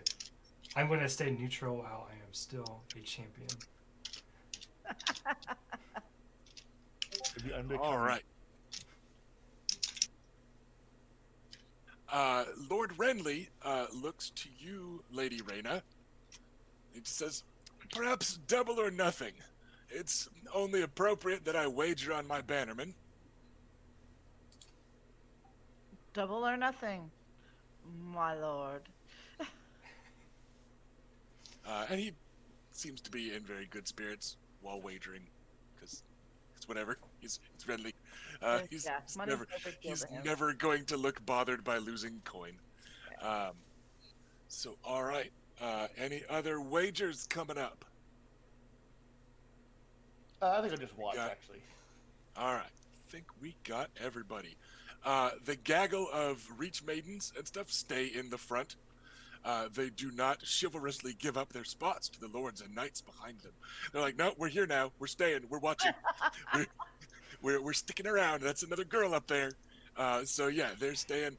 And this time they are all openly cheering for Lady Vaelena. They're mostly because also Red Ronnet Connington's a Stormlander, not like, their friend's husband or even one of their neighbors. So they're like, yeah, dragon, eat that griffin, rah! Right? And like they're starting to yell stuff, and they're, I just forgot Vaelena Tolan's, what's the seat of their house? Ghost Hill. There we go. So some of the girls are chanting like the little trio of 14-year-olds are shrieking ghost, and then off on like the other side of the viewing field, like a little opposite them, Miranda Royce and Mary and I just forgot, and Maya Stone are shouting hill. So they're like, ghost hill, ghost hill. And like, they're all just having a good old time. Crush him! Crush him! So this will be a couple of quick single rolls here on my end. On the first pass, both lances shatter, because that has pretty good odds, and both riders stay in the saddle. Red Ronnet Connington is very clearly high in the saddle on this, bracing his legs, leaning into the blow. While on that first pass, Vaelena Tolan seemed to be expecting it, and she was very clearly focusing more on defense than offense. So both lances shatter. She does twist a little with the impact, but everybody stays a saddle. Nice. Excellent. Excellent beginning. In the second pass, Red Ronnet Connington stays high in the saddle. He keeps just as bold about it. And this time you see that Lady Vaelena Tolan is in a textbook perfect just stance, just the neutral stance. She is neither particularly aggressive nor particularly low and braced. And once again, both lances shatter and both riders stay in the saddle. Excellent. Luke is just watching this as incredibly closely as possible. And on the third pass, Red Ronnet Connington stays high in the saddle throughout. And this time, as her horse is making the last few gallops to get them both within lance range, Lady Vaelena Tolan matches him. And she also lifts up in her stirrups. They both hit high, and Red Ronnet makes it about halfway to the end of the lane before falling from the saddle. Fuck So yeah. he Yes! stays there and he's kind of pinwheeling and he almost keeps it, but he was up too aggressively. And Lady Velena is also sent reeling, but she manages to keep a horse, only just barely. But a win is a win. That actually worked out like really well with the dice. They agreed with the arc I had planned. Um, so yeah, it would appear his certainty that he can defeat a Dornish champion has not paid off for Red Run at Connington. That's what you get. Yeah, that's what you get for being sexist like 3 seconds ago. That's what you get. And once again, everyone's clapping and in good spirits about it. Renly, very mellowed. No, I don't want to say mellowed. He goes, "Ah, damn it! Oh well struck, well struck." Like he goes through the motions of being disappointed at losing some coin. And you can hear all the Stormlanders giving Connington shit again, even as he's getting up and clearing the turf from his helmet. Lady Velena does a slower than normal pass of kind of the victory lap type of thing, prancing her horse kind of sideways in front of the girls. Yes. Hey, And what's that? hey, Baela, Yeah. I think I love her. I just elbow him right back without saying anything. I was just smiling about it. So yeah, Velena does her little victory pass, visor up, so that all the girls can see her beaming grin, and so can Red Run at Connington. As she makes her way over, she pauses for a moment above him, but then kicks a leg up and over and hops off. But she gives him that moment of like, I don't have to greet you as an equal. Like I could just stay up here and be a dick. But she pauses for a moment, and then kicks a leg up and over and hops off, and seems to be in absolute good spirits and not holding it against him or whatever. But there was that moment where she could have. So, with that, let's go ahead, because I feel like that's a pretty good number of jousts for a morning with all the various jockeying for position and such. So we're going to say that there is a brief break in the contests as everyone moves over to grab some lunch on the way to the archery fields. So we will pick up again with the archery contest when we get back from our break in real life. So we'll see everybody in a couple minutes, and let's shoot some arrows before we get back to some jousting. See ya.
Hey, everybody, welcome back.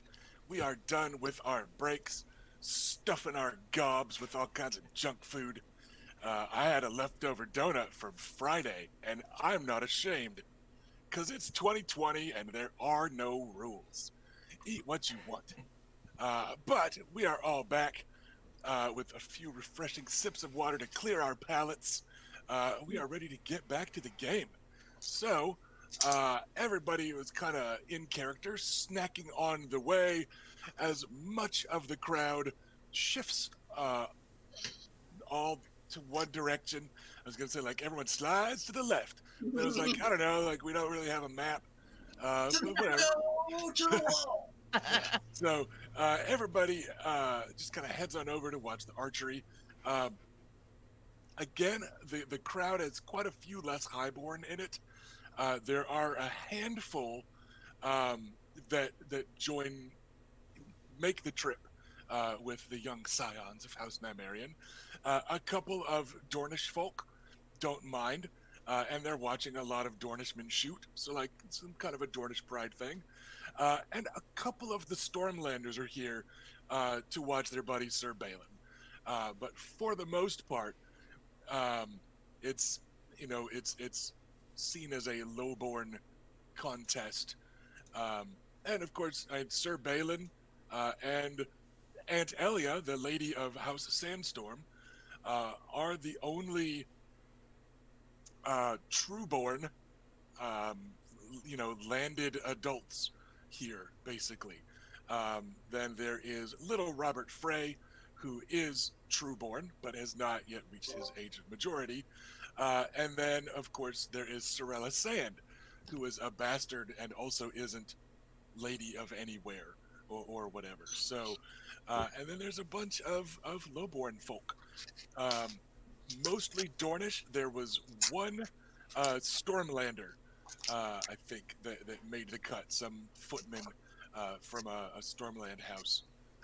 But you guys have Aunt Elia, little Robert Frey, Sorella Sand, Sir Balin Swan, Stellero, Araphos, Erenera, Madeline, Jurin, Darn, and Darren were the ones that made it through the first day of qualifications, and they all made it through pretty handily. It seems like there was a very stark cutoff between them and like the next tier down. Nobody kind of barely squeaked in on making it on those three shots and hitting the 35 that they needed. I think it was Erica that went over the archery rules the first time, but also it's also been a while. Was it I think not it was me, Erica? Who was it? Was it Ash? Okay. Because you asked me to do it. Yeah, here we go. Ash, you want to go over what's the rule for today? Well, I think it's the same as last time, that they get 3 shots at a set distance, which is going to probably be further away than it was the first time. And between those 3 shots, they need to score 35 across the 3 shots. Yep. To continue. Yeah. So, I think that's it. yeah, that was what we had. So today, they're looking at the same mathematical requirement of an A35, but the targets are a little bit farther out. I think we said they're going to be about 5 yards out. So the shots are nominally a little more difficult, but all of the archers arrive with a fair amount of confidence in themselves. And as I did last time, because there's no PCs in this. Oh, go ahead, Ash. You mean like a 5-yard difference, not 5 yards away, because 5 yards is not far at all. Right, it's 5 yards farther. Okay. Yes, from last time. Yeah, like 5 yards was not what I had Cub Scouts qualify at when I was teaching archery to them. Yeah, I just wanted to check. Yep. So they are a further 5 yards out. So just adding a little bit more difficulty to it progressively. And as with last time, I rolled a bunch of dice in my favorite online dice roller ahead of time so that I wasn't sitting here for all these small folk NPC contestants.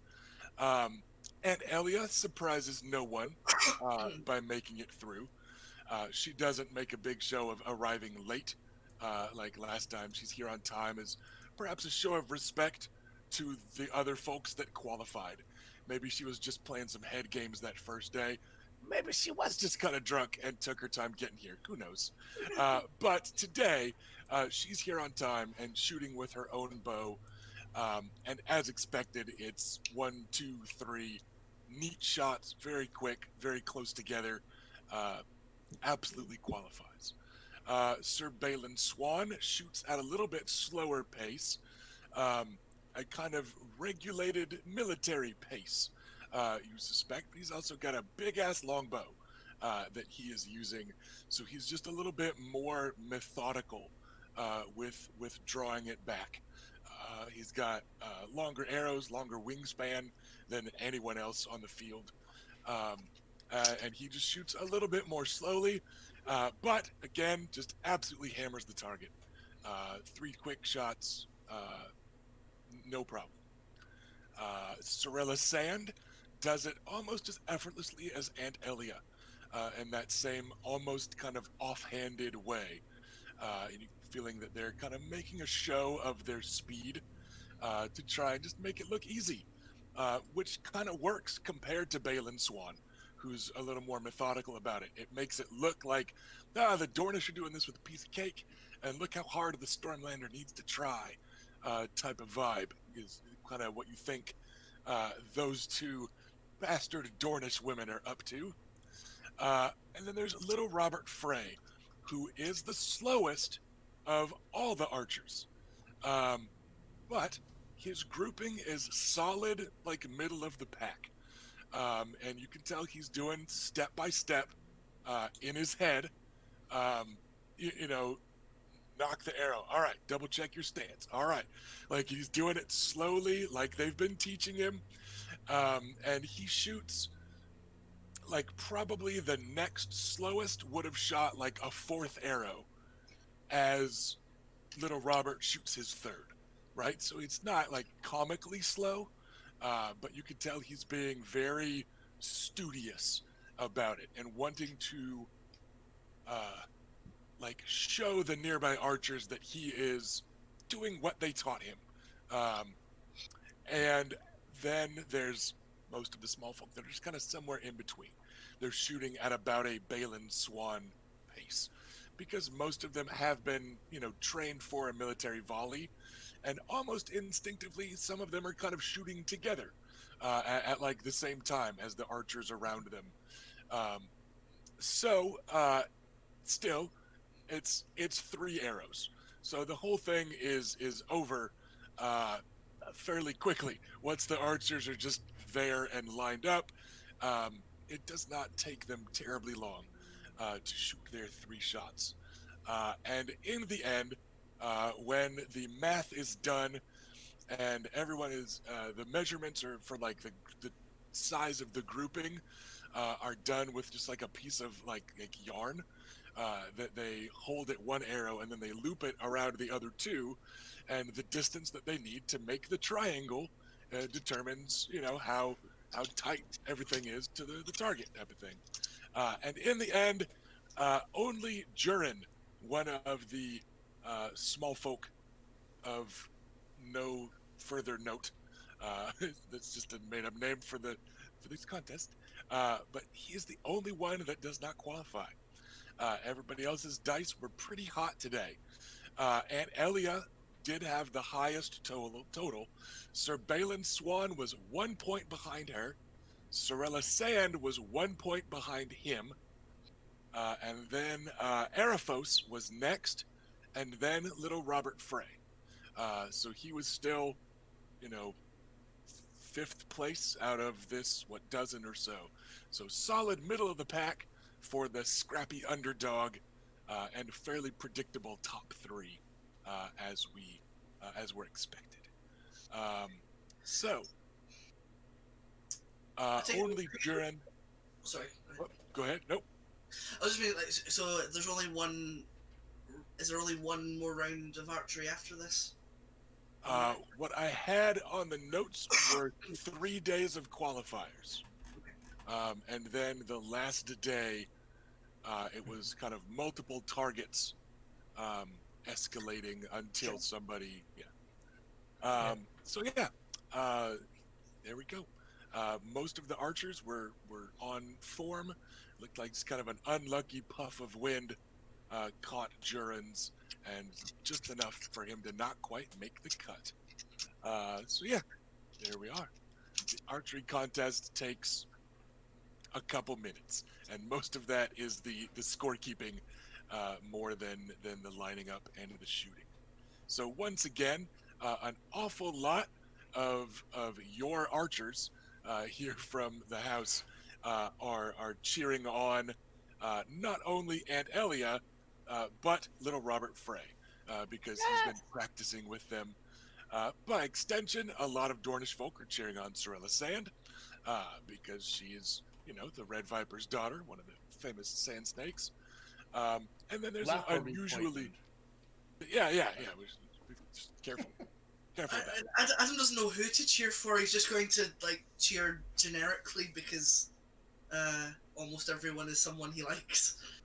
I will cheer for Aunt Elia because I'm pretty convinced I can run away from Robert Frey.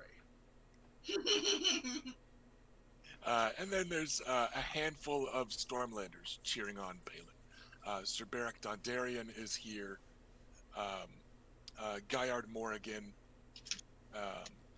and Bryce Karen are here with which is a pretty good turnout for knights for an archery contest. So there we go. That's the archery. Over fairly quickly, because otherwise you guys are just going to sit here while I'm rolling a ton of fucking dice. So Roll that out one, 48 archers. yeah. So that one Right. I pre-roll. I get the notes ready. I save everybody some time, which is handy. Online dice rollers are fun for that sort of thing. When you need to make archery rolls, it is 3 rolls for a dozen people, rolling at least several dice a piece. I'm like, nope, fuck it, let's do die roll this many times, yada yada yada. Put all of the results in the margin. I can look them up, and we're done. So easy peasy lemon squeezy. The archery contest is done. But Lady Elia of House Sandstorm, the Knight of Sandstorm, instead comes sauntering over to you lot. As little Robert runs off to Alisane Mormont, who's cheering him on with the trio of Stormland Knights cheering on Baelin Swan. But Aunt Elia comes sauntering over towards you, rather cat-like, with that effortless grace, and letting out a big yawn and a stretch, as though she's just now getting ready for the archery contest to start. And oh look, it's already finished. Aunt Elia, did you enjoy your warm-up? Yes, I think I shall enjoy tomorrow's warm-up also. It was a cruel cheat having an archery contest with you around. Well, let the gods be unkind to Stormlanders for once. Yeah. After my joust, I agree. Well, at least they didn't have to compete against me as well. We have some mercy after all. Especially with the 7 smiling on the Nameday Nymaryan. It would have been wholly unfair, nephew. Well, that's exactly why I have to sit this one out. Just wouldn't be fair. Letting Sorella shoot already feels rather like out of character. I guess would stacking the deck still be pretty fair? Like they had playing cards back then, right? I'm trying to remember. Yeah. So Yeah, like, I feel like, So I feel like stacking the deck would still be an okay thing. I was trying to suddenly go like, oh shit, do I need to make up a new one? I feel like allowing Sorella to shoot is already rather stacking the deck for Dorne, but if they come to Yes. Dorne, they lose. That's the lesson Northerners need to get. It's never a bad idea to remind the Northerners that they can joust all they want, but when we are on a mountaintop and we have arrows, And spears. Though that's not. That's more than that said, we are being friends right now. You have to play nice. Of course, it's a friendly competition. I didn't shoot anyone. She didn't. Oh, the hardship. Has anybody seen Uncle Orin? Speaking of friendly competitions, She wrinkles her nose. Not for a few days. I'm sure he'll stumble in eventually. I don't think Baela was all that impressed by him. Just kind of sneer. Of course not. She has good taste. I drank of his waters and found him wanting. Dish girl! Right. Wow. Warning next time. Yeah, I'd be like trying to stop himself from snorting his wine there. Too much dragon blood in that one. No honest Thornish red like you lot have. No. He is not for me. Oh, well, I suppose better to find out sooner rather than later, I suppose. Adelia, what do you think of Lady Valeda? The Toland girl. Yes. I did not go to war with her. What do you think of her, nephew? I think if nobody unhorses her, I'd very much like to put her on her back before the tournament's over. Damn. Wow. That's, Blunt. Via jousting, of course. Mm-hmm. That's not Of what you mean. course. like Adam's having an inner turmoil right now of like the northern repression is battling the sort of Dornish desire to get in on the gossip. And body. Was she one of Lord Makar's picks for you? Yes. Lucky that. Grandfather seems wise in such things. He does his best for an old man. I got myself quite smitten, I'm afraid. So Well, I mean, he has help. But Ah, yes, she I does. think she's a good. I think she seems like she seems very much your type. Like, not that either of the others are unsuitable. I think any one of them you would be. oh, they're all fine and attractive and smart, intelligent women. But I think she particularly has the fighting spirit that that you would share. And what of you, niece? She gives Baela an elbow to the ribs without fear of reprisal, as only a few can. And then you can see a very long look as she's watching Sir Balin Swan walk away with his knightly friends. Should watch out for him. He's very well trained. His bow is very long.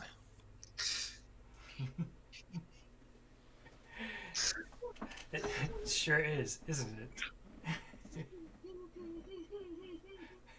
And his shoulders very broad.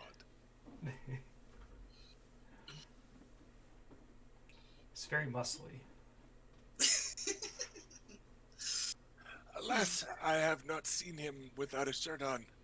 I will bow to my niece's knowledge of such things. Well, not everyone is as lax with their shirts as Luke. It should be. You know what? I'm actually going to agree with you on that. Yes. Full agreement. Yes. I'm out here living the example we all need to be. But if they were, half the guests at your tourney would be walking around red as lobsters. The Dorner's sun is unkind to Northerners. Hmm. We would find them crowded around our pools and our rooms quite tightly, I suspect. I certainly had horrendous sunburn the first year at White Harbour. Sorry, no, other way around. coming back from Different. White Harbour. Well, we don't all tan well like Baela. It's Like true. Elia. Mm. Yes, some of you are rather sickly pale. Should spend We some I have- more. don't recall ever being burned, but I like to think we have other qualities that redeem us. From How all that. goes the rest of your tourney, nephew? It's going well. I'm somewhat up coin wise on the wagers, and my apologies. no apology needed. Baela made up the shortfall quite adeptly, and I'm still very proud of you nonetheless. That's why we work together well, Baela. I disappoint, you make up for it. There are plenty of times where you have excelled yourself, so I wouldn't take this one setback to heart. Look, you'll be you'll have chances throughout the week to get back in that chair. Who did my dashing nephew lose to?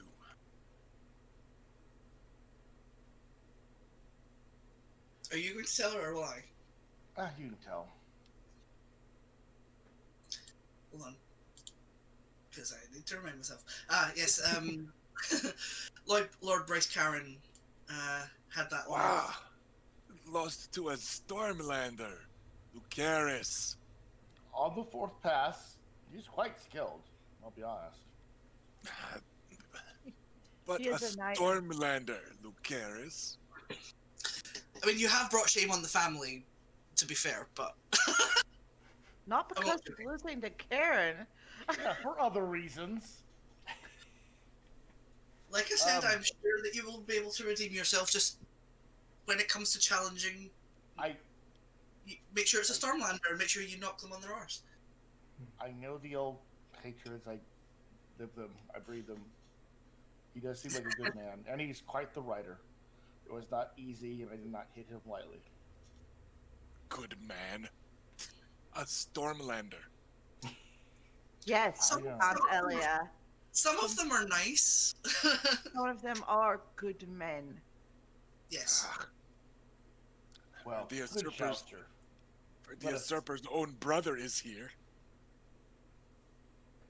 Is Yes, he is. it bothers me how much I like him. I spent He's many years in the capital. Was never a stranger. I think it's very charming. Ah, Yeah, but should have I stayed in the agree. north. Lords of agree, but- Storm's End are not welcome in Dorne.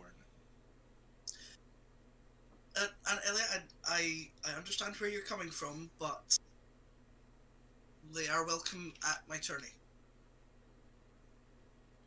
Well, I get it, though. let us hope they make haste on their way home and take their stench with them. I get it though with status and all. Positions we should have, but knowing the individual men, the individual knights and lords, many of them quite friendly. They're Ah, good they- men. They know if they are not, they will not leave Dorne. That they do. Be careful, children. They charm you because they want something. Well, doesn't everyone do that? That's true of most every person I've ever met. It doesn't make it an unfair warning. Oh, well. Hopefully this Stormlander will be out of our contest before the finals. I would just like to get to the end of this week with nobody stabbing anyone else. Well, you chose a very poor name day activity. What would you have suggested, brother? Well, with no stabbing, I don't know. A Not grand turning. ball. I think if actual stabbing has gone on at a tourney, something has gone a little bit wrong. Nah, someone say the other way around. You're not I supposed to stabbed one at the deliberately. last tourney we were in.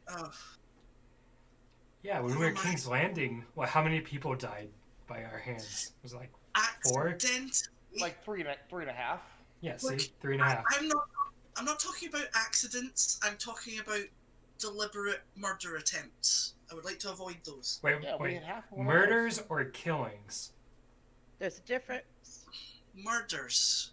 The Oh. master of laws is in attendance. We must be very careful about who we kill. Yeah, we didn't murder anyone. We Please killed a don't few murder people. any of my guests. Yeah, at least he sends us to enforce those laws. Well, Oh, relax, nephew. I swore an oath to your grandfather. Aunt Elliot, let us go find you maybe another one of Baela's suitors that you could meet and taste the waters of, because we're going to upset Adam if we have this conversation any longer. You hate that one guy, right? The other guy? The letter? Sir Garth. Yeah. Great Steel? Let's just go test his steel's temperament. The Hightowers are very wealthy, niece. Oh yes, I've heard that. You didn't read his letter, and it was not good. What's wrong with him? There is no. He was very well. He basically said, "If I don't win Iris Dannett's hand, you'll do," which I thought was quite uncouth of the man to put in a letter that's supposed to be a proposal. I don't know. It seems fine to me. At least he was being honest. But what he is dismissive. Like that red runner. He was not according her the proper respect. No. That won't do. You know me. These and Dornish Elliot. women. They both deserve want someone to better. knock them on their ass and also get on their knees for them. You can't please them. Is that so unreasonable? Just outline how to please us. I think it seems perfectly reasonable to want to be worshipped. Just because you can't please a Dornish woman, nephew, doesn't mean no one can. I'll have you know, Aunt Elliot, I've been in the north a lot, so I'm going to pretend I didn't hear that. Out of practice. It's not. Well- It's not. It's. You know what? We can't say that I can't because I've never tried. It's that I won't. So. So a learned person would say that it has not yet been proven. Luckily, I'm a bastard, and such things are beyond me. I can keep it simple. But you are both home now, and that is what matters. Yes, it's good. It's good to be home. Where you belong. I didn't really realize until I was here again how much I missed it. I guess I am home now, aren't I? You are. You seem surprised. Yeah. Did you plan to Yeah. stay in King's Landing? No. It's not a topic I'm I'm drunk enough to discuss. That is fair enough. Some other time then. Yes, So let's we'll work not. on that. Let us not remain in King's Landing. It is a silly place. So, what is on the schedule for my nephew's tourney today? Well, the next event is the strongman contest. It's, as far as I'm aware, only small folk, but it should be an entertaining spectacle for those who are. You know, brother, the sun is awful cruel to the skin of most small folk. Perhaps there's some sort of oil they could use beforehand to protect them. Well, I mean, naturally that is offered, but it does rather hinder the grip. Oh, well, they'll be wrestling in this contest. Yes. Probably. So it might make things a little spicy. Just a bunch of dirty, burly small folk, huh? Yeah, yeah. That's Happy in Adam's head is now just inventing Turkish oil wrestling. Well, happy name day, nephew. Thank you, Aunt Elliot. I'm glad that you're here to celebrate with us. Let's go witness the spectacle, I suppose, and then I'll find something interesting to do while you lot get back to your jousting. So, Certainly. out of character, it is time for the strongman contest. I figure we'll just get that out of the way, and then we'll go back to jousting until we run out of time. The notes that I have for this are really quite brief. I'm not sure if anybody has built on them since I got this document and saved it, but we have a fairly generous prize for small folk in The particular. the words beefcake are scrawled in the margins somewhere, but beyond that, And basically, we're just looking for some lifting of weights. Apparently, there's also some wrestling. So I'm thinking maybe we add a third event to kind of just round it out and make it like, and maybe lifting weights and moving them for the third one. Like that tends to be a strongman contest. pushing heavy shit, type of kind thing. of dragon shit. Yeah. I mean, drawing on my Scottish knowledge, like tossing the caber and Right. There's also slinging are a thing. So like throwing heavy objects is definitely an Yeah. option. so I was saying the castle needs a new wall, so the contest can be they can drag a bunch of big stone blocks to a wall location. Yeah, we can get Yeah. two birds thrown at once. and it's like, and it's a contest. No, just build the wall. Just work on it. Just Just drag do the- those blocks. It's fine. Yeah, it's a just keep contest. doing it. I think And here's like some more oil. I think as a family we need to take the phrase "build the wall" out of this equation. Yeah. Yeah. So, I worked up a nigh random assortment of strong small folk, once again, just using an online name generator, because you guys don't really have any small folk anymore. There's Oh, Bessa we of all Flea died. Bottom. Well, no, it's just that you guys don't like know any. Oris got knighted. There's Bessa of Flea Bottom. Best is gonna Uh, win. like so you guys just don't really know very many small folk, so I tossed together a list of random names, and let's just do a random die roll for each of them. Let's do 3 dice and see who comes up in the lead. But yeah, this one I didn't roll ahead of time because I just wasn't sure if there was more to it than what I had.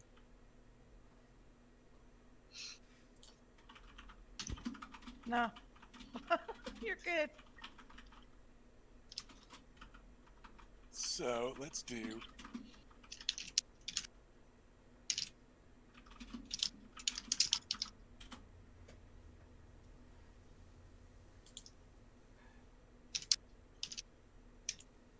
We actually, it doesn't come up in game, but we're actually all actual vampires, and we've been eating our small folk.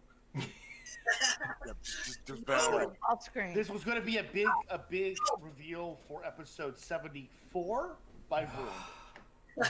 Why? We've been building so far. Halfway there. All these issues. Yeah, we almost got there. Get close. 6 dragons. All right. What I did was roll 3d6 per competitor, 1 die for pick up heavy thing and carry it like 10 paces, 1 die for wrestling, and then 1 die for pick up a heavy thing and who throws it the farthest. And our winner, coming from the middle of the pack, is a fellow that rolled 556. So, pretty darn impressive. Is a small folk named Michael, Mykal. So we've got some that did quite well at 1. Like we had one guy that was a 616. He just was garbage to wrestling. Oh, we lost Felicia again. Picture broke so we had- Felicia. Yeah, he comes out in the lead, and I will make a note of Michael, a burly Dornishman with some Stormlander blood, that may show up as a man-at-arms or one of your soldiers. He's everything Aunt Elia hates, and yet so muscly. So there. Wow, yeah, like he was actually really on. He tied for first in the lift and carry, tied for second in wrestling, and tied for first in the throwing. So like he was just rocking good numbers. If he would like to, I'd like to go down and greet him, shake his hand, and then maybe invite him to the champions and observing area just to meet people and say hi. Just because he did reward him, he did good. We got some money. Too. My lord, you honor me. Only if you wish to. If you don't, then no worries. Of course not. Of course. I mean, yes, I'll go. Relax. We'll get you some wine. It'll be fun. No, well, I guess I'm not actually able to see the champions anymore. But we can still go by. It's fine. So, yeah, he will very quietly hang out with some very high-ranked people there near the champions box with you lot. Sample some very fancy food and drink some very nice Nymaryan wine. But yeah, other than that, he's not likely to do or say much. Yeah, I can imagine he was like going to assassinate Renly and That's he's like, fine. why am I here? You just sit there and let me look at you. Yeah, I would just get him oiled up and parade him for Adam for no reason. Oh, there's a reason. And with that, the camera and campaign attention will shift back over to the Joust Pavilion. Rhaena, you've been pretty quiet. Is there anyone in particular you're looking to roleplay with before we get back to some jousting?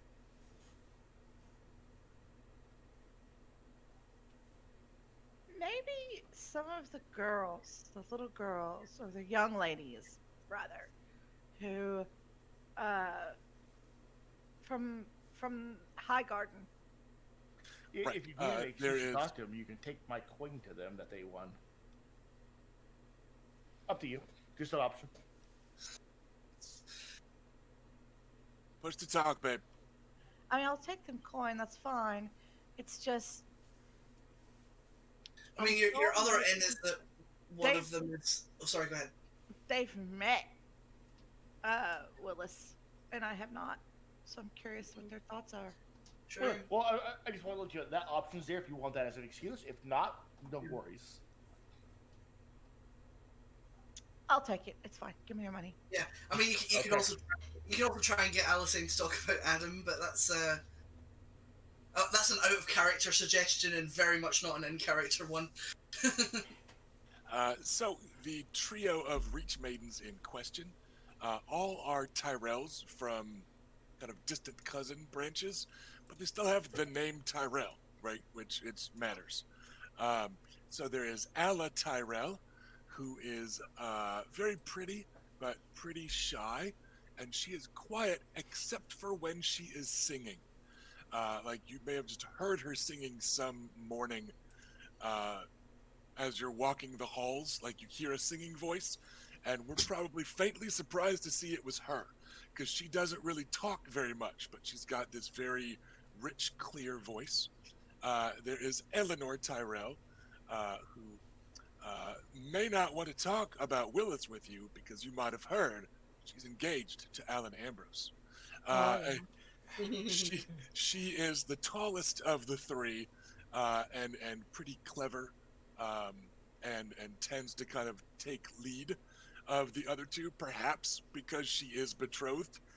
It kind of gives her a little status in their eyes, or perhaps she's just kind of the bossiest, wittiest one. And then there is Mega Tyrell, who is a little bit shorter and curvier than Eleanor, and certainly louder than Eleanor or Alla, when just giggling, when talking, when whatever. She's just a little bit louder than her siblings, a little bit less polished in a way. And still quite polite by all the necessary standards of a maiden. Just, maybe closer to what you'd picture a Stormlander maiden than a Reach maiden, right? So she sometimes comes off as a little coarse right. and loud uh, in comparison. So there's those three, and Mary Crane tends to be trying to ride herd on them when the Lady Bethany Redwine isn't, because Mary also is not wed and has no kids, so she hasn't got much experience at it. So when any of the older ladies are around, they're very clearly kind of in charge. But it looks like they've been leading Mary to try and keep an eye on this lot. And young Alisane Bulwer is with her right now. Elena Tyrell is still nowhere to be seen, but you've got the trio of maidens, and then Mary and Alisane Bulwer, that are all, as everyone is shifting, they're making their way towards the front. And Mary's like, "Come, girls, make room. Let Alisane see also. We don't want her to miss." And that sort of thing. And you realize that Alisane wasn't there in the morning, but it looks like she may have heard about the girls jousting more, and she looks like she's looking for a spot here in the late afternoon jousts. Well, I will fall in with them and hello, ladies. Oh, Lady Rhaena. And Meredith stops and gives you a very proper curtsy, which all the rest of them very quickly mimic. Just little dips, and a chorus of "Good afternoon, Lady Rhaena. Good afternoon, Lady Rhaena." Good afternoon to my little response. But let's keep moving. But I wanted to walk with you a bit and make sure that you received your winnings from your wager with my brother earlier. We have not yet. I assumed he would send a squire or something, says Alla very quietly, and then Mega gives her a very unladylike shove. "You mean you hoped he was going to send a squire?" And then Eleanor gives them a bit of a over-the-shoulder look, like, "Girls." And then they stop their giggling for a few paces. Well, sadly, I'm not a handsome squire, but I do have the purse that you want. So hand it over. Eleanor is the one that takes it, and makes a big Tyrellian show of not counting the coin or anything like that. Oh, She just coins. she just What are those? Money. so she Pish posh. she gives you a polite and kind of an almost teasingly formal curtsy, like, "Oh, this transaction is finished. Yes, thank you." Right, and then she tucks it away in one of the pockets in the folds of her dress, and says, "I'm sure that the Lady Bethany will be quite pleased to know that we have doubled her money." I'm sure she will. So, I understand that you all I've never been to High Garden, and I have never. Today was the first, or not today, but this tourney is the first time I have met Soloris. Yeah, Or you get a series of pitying gasps as because they're like, but Highgarden's so beautiful, and then they're like, oh, and Sir Loris is so beautiful, right? Like they're all just this gaggle of them. I I was mean, fair. honored and happy to have met Sir Garland in King's Landing, and he And here, Alla gives Mega a little bit of an elbow to the ribs, like perhaps there is some inhumor about Sir Garland. well, maybe, and he was a delight, and and of course the Lady Olenna has been nothing but Lady Olenna. Is that Bodhi? That's Bodhi letting us know that it is perilously close to 5:30 when she It is wastes so away close. from hunger. There's only 4 minutes to feed me, or I will vanish. I will die immediately. She's right here. I can't. And for the record, I hear her on this end of the house, which mic is not live, and with my headset on, I can hear her. Well, That is I heard her out on the West Coast, and I actually had the audio muted. I was busy, so. that is I heard her in Scotland. that is our delicate, gorgeous Princess Boo Bear, who is not very ladylike when it is close to dinner time.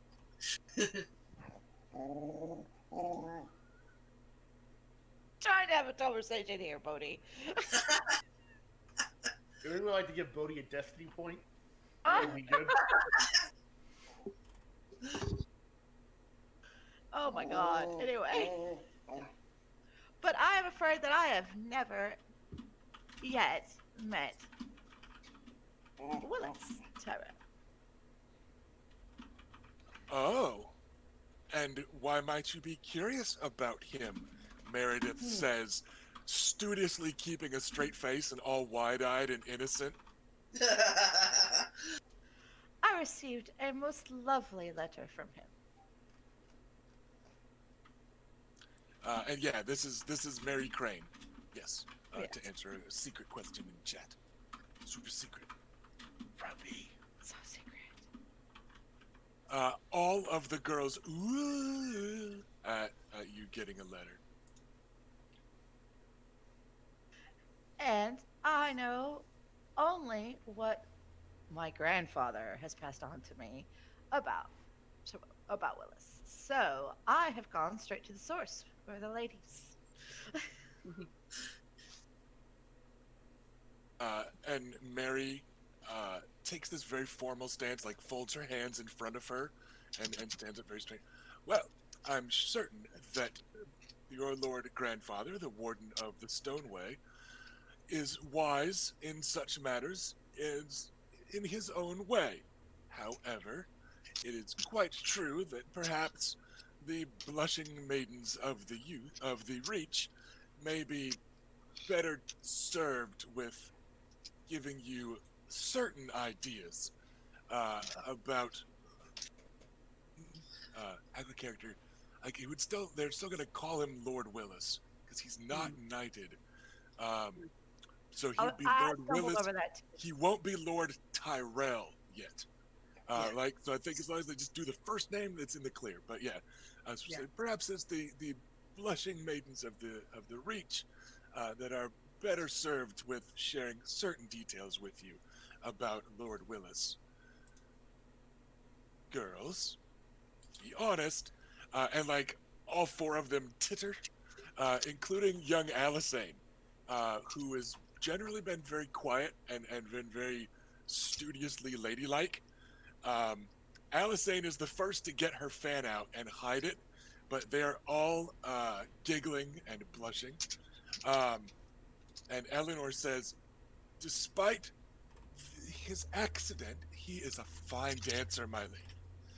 And then they all, oh, giggle, giggle, giggle, blush. Like, that's the punctuation marks between all of these, is them, like teasing each other the same way everybody was egging on Beric Dondarrion and giving him shit after he lost the joust.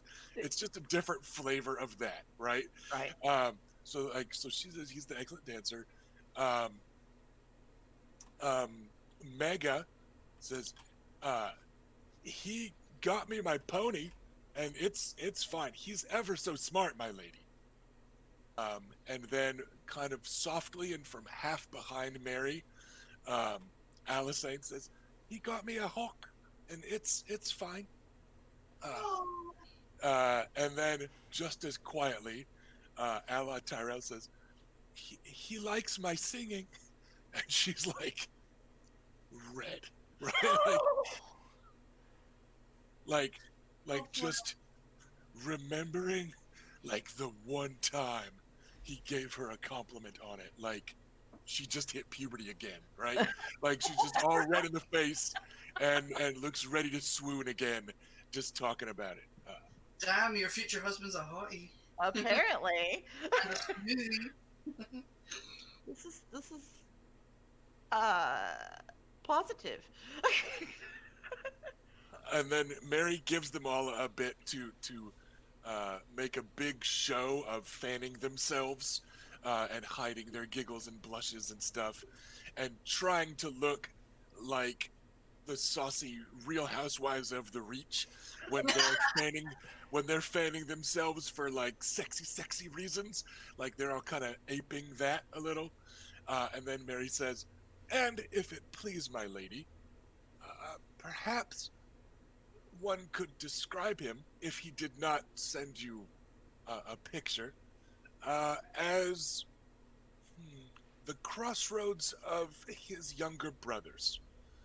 If one were to take half of Sir Garland and half of Sir Loras, one would perhaps reach that middle road of Lord Willis." God. Which, out of character, is about in standing with the few descriptions of him we've gotten. He is not as burly as Garland, but they always describe Loras as the slightest and prettiest of the siblings. And we know that Willis does have a beard in universe, but his is like a neat little spade of a beard, not a Not a big well, bushy it's beard. actually a fairly Garlandish beard that I have right now.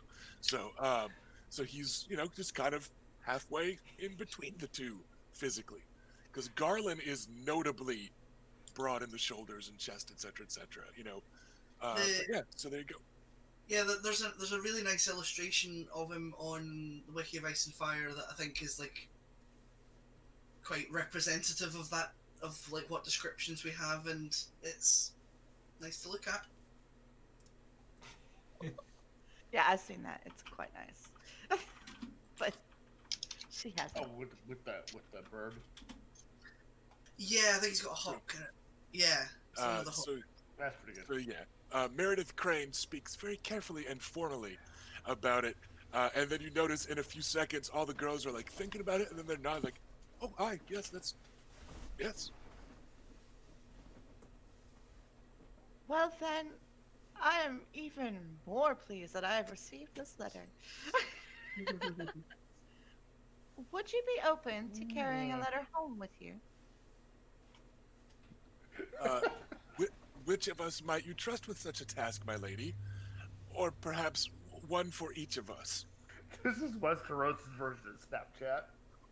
I don't really know how Snapchat works. Can you stretch my boobs? Take it to him? No? Alright. Well, I was thinking also of maybe sending a thank you gift for the kind things that he said in his letter. But the man is heir to House Tyrell and has everything he could ever want at his fingertips. Except for a wife, Mary says, all wide-eyed and innocent, particularly given. And you can tell that she would instead be crowing out laughter and going with the fingertip joke if the kids weren't here. Child's filter on. Oh, that's This The is my way of Mary I comforting like. her. So instead she keeps it very pure and innocent. Well, mayhaps we can fix that problem in the future. Uh, well, I would like to say something. I actually have heard you singing a morning or two, and Lord Willis is quite right. You have a beautiful singing voice, and I would love to hear more of it. Alla is bright red, and she curtsies like 3 times. Like once as a thank you to the compliment, once when you specifically say it's a lovely voice, and then a third time when you say you'd like to hear more. So she's just like a curtsy machine. Curtsy machine. Actually, Okay. what skill would singing come off of? I'm not sure. It's one of the times that there's a weird hole in the mechanics here. Yeah, like if there Um, was an expression skill, I would think it would be something like that. But Right. I'd say like instead of there just being a singing skill, you probably roll something like charm, uh, or what like whatever you're trying to do with the song. Like, are you trying to make people like you, or are you Rage Against the Machine, trying to provoke an emotional response from and I'd say you just kind of roll as appropriate, but there also like there's a tradesman quality that apparently covers a lot of ground in this mechanic, because otherwise you're like, hey, how do you know if somebody's a sailor or not, or a blacksmith or not, or right, like, so it might be there could be some like performer quality, or maybe would just reskin the tradesman quality, because I think mechanically what tradesman does is let you kind of make a living. So I would argue it's probably a pretty similar quality that like the blue bard has, right? To be able to get paid for your singing, you probably Right. would have that. But yeah, it's one of the weird kind of holes in this system that I think comes from it not really coming up in the books. Um, like there isn't a bard character Yeah, and there's not uh, like a lot of of note. there's not a lot of appreciation for artistic skills either. And But most of the Hunger time, sparse. yeah, and most of the time that we do have a singer, like it's symbolic of something. Like the song that they're singing is what matters more than that singer. Like none of them are. I'd say like the closest we have to a major character that's a minstrel or bard is probably Mance Raider, and there, Yeah. the fact he sings is not the biggest, Mm-hmm. like the most important part of him. no. So yeah, it's kind of a weird, just Especially overlooked from thing. like English history, where actors and singers were viewed very poorly for a very long time. Just anyway, Yeah, I mean, it's just it wasn't seen as contributing necessarily, to society, in a way that is Well, at the same time, they certainly true encouraged today. painting and sculpting and things like that from the nobility. well, Yeah. I would agree, except Shakespeare's plays themselves were also considered very low quality performance. Yeah, full of dick joke. Quality, and that was the 1600s or so. So, Yeah. But anyways, yeah, it's interesting stuff. But Yeah, like this isn't Brilliant. D&D where there's magic built into singing, so there's Yeah. not a lot of paid space given to singing. You know, No, I was bards just are the greatest, says the suggestion spell. Bards are great. I was just curious because like Adam is reasonably musically inclined, and I was just sort of wondering about it. Is there, do Yeah. we do view music as like something that Oh, free time uh, to doing? apparently there is a mummer quality. Mance Raider has mummer wood harp. Okay, I guess that makes sense. Yeah. Well, that covers performative arts. Yeah, so you go. Yeah, that's a performer and an actor. Apparently, you roll persuasion, and then I guess you kind of specialize in whatever it is you're good Yeah. at. So I guess theoretically, if you're rolling unskilled, so to speak, it would be persuasion. Then, I guess to Yeah. kind of put conviction into your performance, sort of thing. or Right. or whatever. Yeah, but yeah, so Yeah, just kind of still it's a bit of a weird spot in the rules, but yeah, I'd say also by default somebody that has mummer in it that whatever you're doing is probably going to be rolling at like a lower target number to impress than somebody without mummer, or you know what I mean. Like I'd give them a degree of success difference or whatever, but yeah. Okay, Anyways, sorry for the sidetrack. Oh, it no, I mean happens. part of an actual play is sometimes discussing the mechanics, and talking about some of the quirks of a system. Because I feel like yeah, we're here to tell a cool story in the game, but sometimes we're also here to talk about the game. So yeah, as far as I'm concerned, at least, I'm fine with it. Interesting topic, yeah. Yeah. Okay, so my thought of a singing contest is probably out because that's a bit more specialised and nobody's really gonna care. But yeah, okay. Anyway, Yeah, I mean, not everything needs to be a formal contest. You could still just Oh. have a sing off at a feast, one Yeah, of these nights or whatever. might even do it. Like the arm wrestling Oh, yeah. in character last night. It's not like that was a formal event. It was just They just imagine. Travel to High Garden soon. I just imagine like, what anyone's party piece would be. Like Adam Destroyer, like, how can we be lovers if we can't be friends? How can we Oh, when fighting never ends? Please.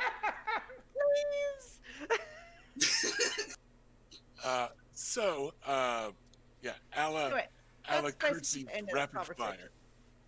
Okay. All the girls are very giggly as you leave, um, and yeah, they're a pretty adorable little bunch. I need to be friends with them. We're all going to be family.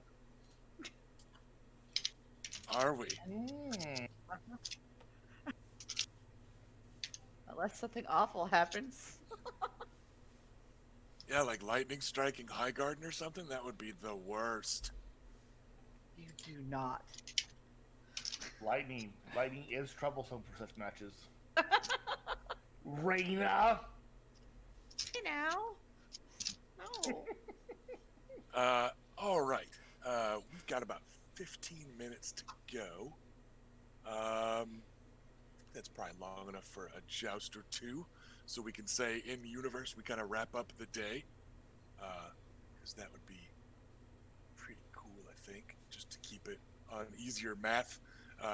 Trying to kind of do a day a session. Unless anybody has any other pressing stuff that they want to roleplay, I'm fine with us getting some jousting in. I Yeah. don't know if it's good for today or maybe better for another day, but I'd like to talk to Lady Baela again, semi-privately. I don't know if I'd be able to get her alone, though. She's kind of in the champion spot at the moment. So. The thing is, though, you could probably just go like, Lady Valena, a word, please, and that would be fine. I mean, yeah, any chump could ask her for a word. No, but you're not any chump, Yeah. so she's gonna listen. So, all right, let's wrap up the joust for now, and we'll assume that you can talk to her. And everybody just message me in the next 2 weeks with any role playing you want to do after the contests are done this day, and we can like pick up with them next session. Does that work? So, Yes, if you're wanting to specifically be in the crowd near somebody, or whatever, you can do that for now. But No, I'll be generally where I was, kind of on the champions area. That's good though. That works for me. okay then. So some jousting. What else did I have on the lists for today? That would be wanting to challenge, and part of this is that I've arrayed for myself a list of NPCs likely to challenge on a given day. But then I've kind of got to look at it one by one and go like, all right, who would want to challenge X, on this day? So let's say,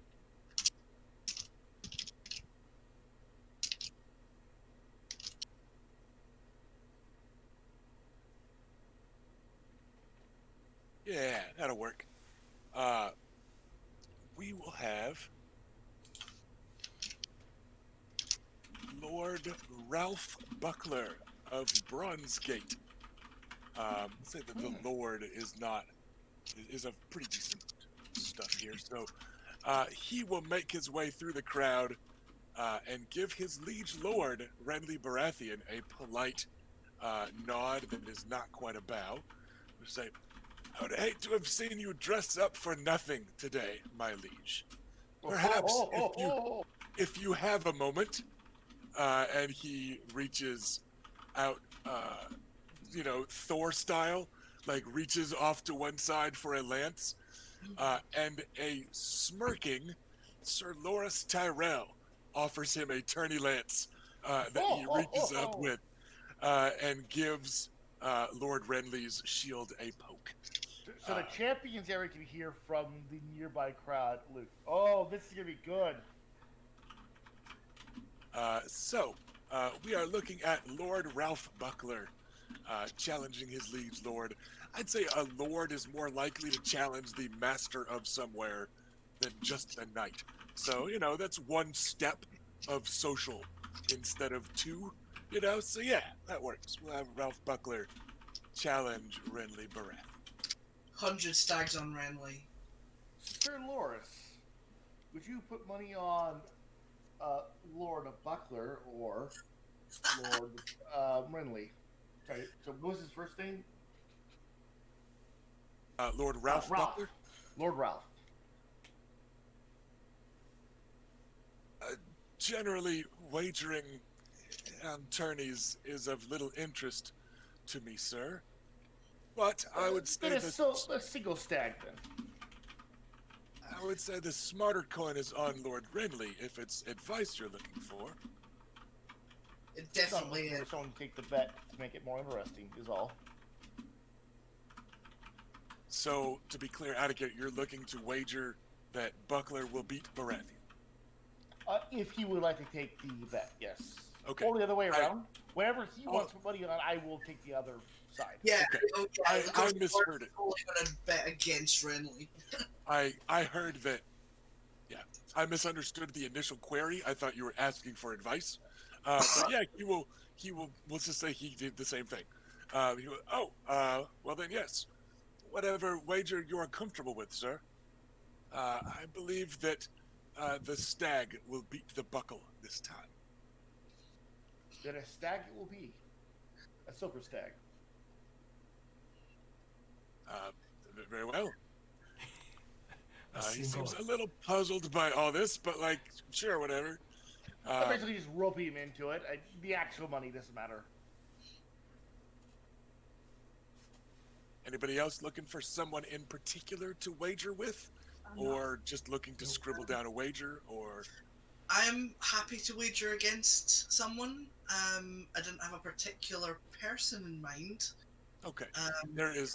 I guess largely I can't think who would bet on Buckler against Renly. So that's where my difficulty lies. Apparently, I will. Yeah, apparently you will for reasons. And there's nothing bad about Ralph Buckler. We just don't know much about him. No, I know. I just don't actually But know we anyone do. who would bet against him. But if you know somebody, then sure. I like Loras. I just want to be part of this and be let's see what's going on. We'll put a stag on it. That's all. His cousin Bruce Buckler is here, and he will politely wager. You can tell he doesn't sound super confident betting, but he couches it as not wanting to be rude and bet against his liege lord. It's but blood does call for some coin from time to time, so he's willing to place a bet. Because you can't express zero confidence in your cousin and lord, right? but he knows that he's making a mistake financially, right? Is basically where he's at. So this is an inside joke for a few people, but I now hate the Mystery Knight. Just all of a sudden because they decided. I hate him. He's bad. Okay. He's not good. How do you know it's a man? Okay. I love Erica. So, you are able to place any comfortably small wager with Bruce to bet that Lord Renly will win. For you to bet that Renly will win. Oh, right. I mean, I was. I don't know how comfortable that is because I slung, like, probably more Like, than is he's comfortable. down for like 50 or 100. 100's fine. Yeah, that's fine. I was slinging in 100 anyway, so we're good. All right. Okay, then. And you lot notice, once again, as the riders are being prepared and getting their horses, etc., etc., you notice Oris paying attention to this joust, as he had done in the past when Lord Renly was in front. Oris makes his way towards the front of the line, or rather, he looms behind the Reach girls and effortlessly watches past them. So he tends to be curious to see what his uncle can do. And the first pass.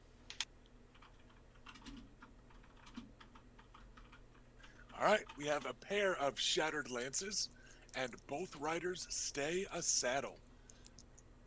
Second pass, as the crowd cheers, lances are replaced. And on the second pass, Lord Renly hammers Ralph out of the saddle pretty soundly. That was a big gap in that second roll. So once again, there's one good pass with everybody looking pretty okay. Lances shattering, nobody's coming off as like inept, but it looks like just on that second one, Lord Renly Baratheon has taken the measure of his opponent, and he rides a bit high in the saddle, attacks very aggressively, and is able to just cleanly knock the Lord of Bronzegate out of the saddle. And then he does a graceful, polite victory lap, tilting his broken lance to the entire line of ladies, getting a bevy of giggles and blushes from all of them as he kind of nods towards the whole row of them on his way past, and then circles and checks on Lord Ralph, who was able to clamber to his feet without assistance. And then the two of them have some small private conversation with both of them smiling, as Renly claps him on the shoulder and sends him back to the field. Aww. He's such a good guy. All right, what else we got? Let's go in order here. Here we go. Lord Lyman Goodbrook makes his way to the front of the crowd. He is also maybe mid-20s, like early to mid-20s. Ruddy skinned, brown hair, brown eyes, kind of every inch the Riverlander that he is. And he is known to be a close friend of Edmure Tully, the heir to Riverrun. But he makes his way up towards the assorted shields. And he says, well, I'll not double up on the Lord of Storm's End here, but luckily enough, there is another lord whose shield lands within striking distance. What say you, Karen? A ride? And he pokes Bryce Karen's shield. Fuck you, Karen. So they're of contest. equal enough rank. I think that'll work. So who's that challenging Bryce So Karen? this is Lord Lyman Goodbrook, one of the few Riverlanders that are visiting. And he challenges Lord Bryce Karen. So yeah, not a ton of people willing to wager on Goodbrook because Lord Bryce is a lord of the Stormlands, and a big chunk of your crowd are Stormlanders, and they're not going to vote against their buddy unless it's against another buddy of theirs, Right. especially with him Yeah. being a lord and a lot of them being knights. But you do have Sir Lucas Blackwood, who's actually a half brother to the former bastard of Wyvern's Rest, and Sir Donald Hay are both in attendance, and some other Riverlanders will take decent bets. Yeah. Theirs are both of them are going to have to stick to about 50 silver max. Neither of them are Sure. particularly wealthy. I Adam would like to single out Donald Haig for betting against. And that's not to say that you have to bet against Goodbrook or what. I'm just trying to, like, you have more options to bet the other way, is where I'm going. But yeah, Oh, no, Donald Hay will. that's fine, because I was looking for an excuse to talk to Sir Donald anyway. Sure. Donald Hay is easily found. He's wearing, he is not armored up for the day, but he does have on like his tunic with the brown field with the gold stripe and pitchfork. It is easy to spot. You know, he's got about a dozen years on him, maybe 15. He could be 30, could be a few years older. But as with his name, he's got absolute like straw yellow hair, just like the hay of his house's namesake, but startlingly blue eyes, like a great many Riverlanders. Yeah, a thing that Adam definitely has a weakness for. Uh-oh. I just say it in passing.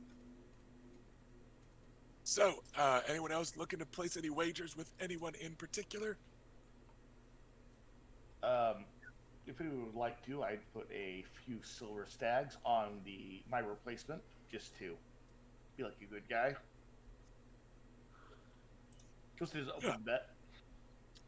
Let's say you've got the other Riverlander willing to wager with you. So Sir Lucas Blackwood, who's actually only about 17 or 18 years old, but as the second trueborn son of Lord Tydos Blackwood, he's got more coin than most 17-year-olds, but he's still not like the heir. So yeah, he's willing to take a bet. That's not Luke's age. So he's willing to take a bet. And as young Edmund Blackwood, the fourth trueborn son of Lord Tydos, is squiring now for Lyman Goodbrook, Loras Tyrell took over some squiring for Renly. Just kind of for fun. Looks like he was just kind of pulling a prank initially. So the knights are prepared. The horses are ready. The knights square off against one, or not, sorry, not really. Whatever, I was off by one. So anyways, they square off, and we are ready to go. Here, the smart money from the crowd is on Bryce Caron. He's got a bit more of a reputation, but on the first pass, they are evenly matched, like almost flawlessly so. So it looks like the Riverlanders have been practicing a bit. On the second pass, once again, battered shields and broken spears. There you go. Broken spears, but no one tumbles from the saddle. It is interesting that I think none of ours have been like decisive except for the one. Yeah, Yes. none have been like super lopsided. Right. Third pass is much the same.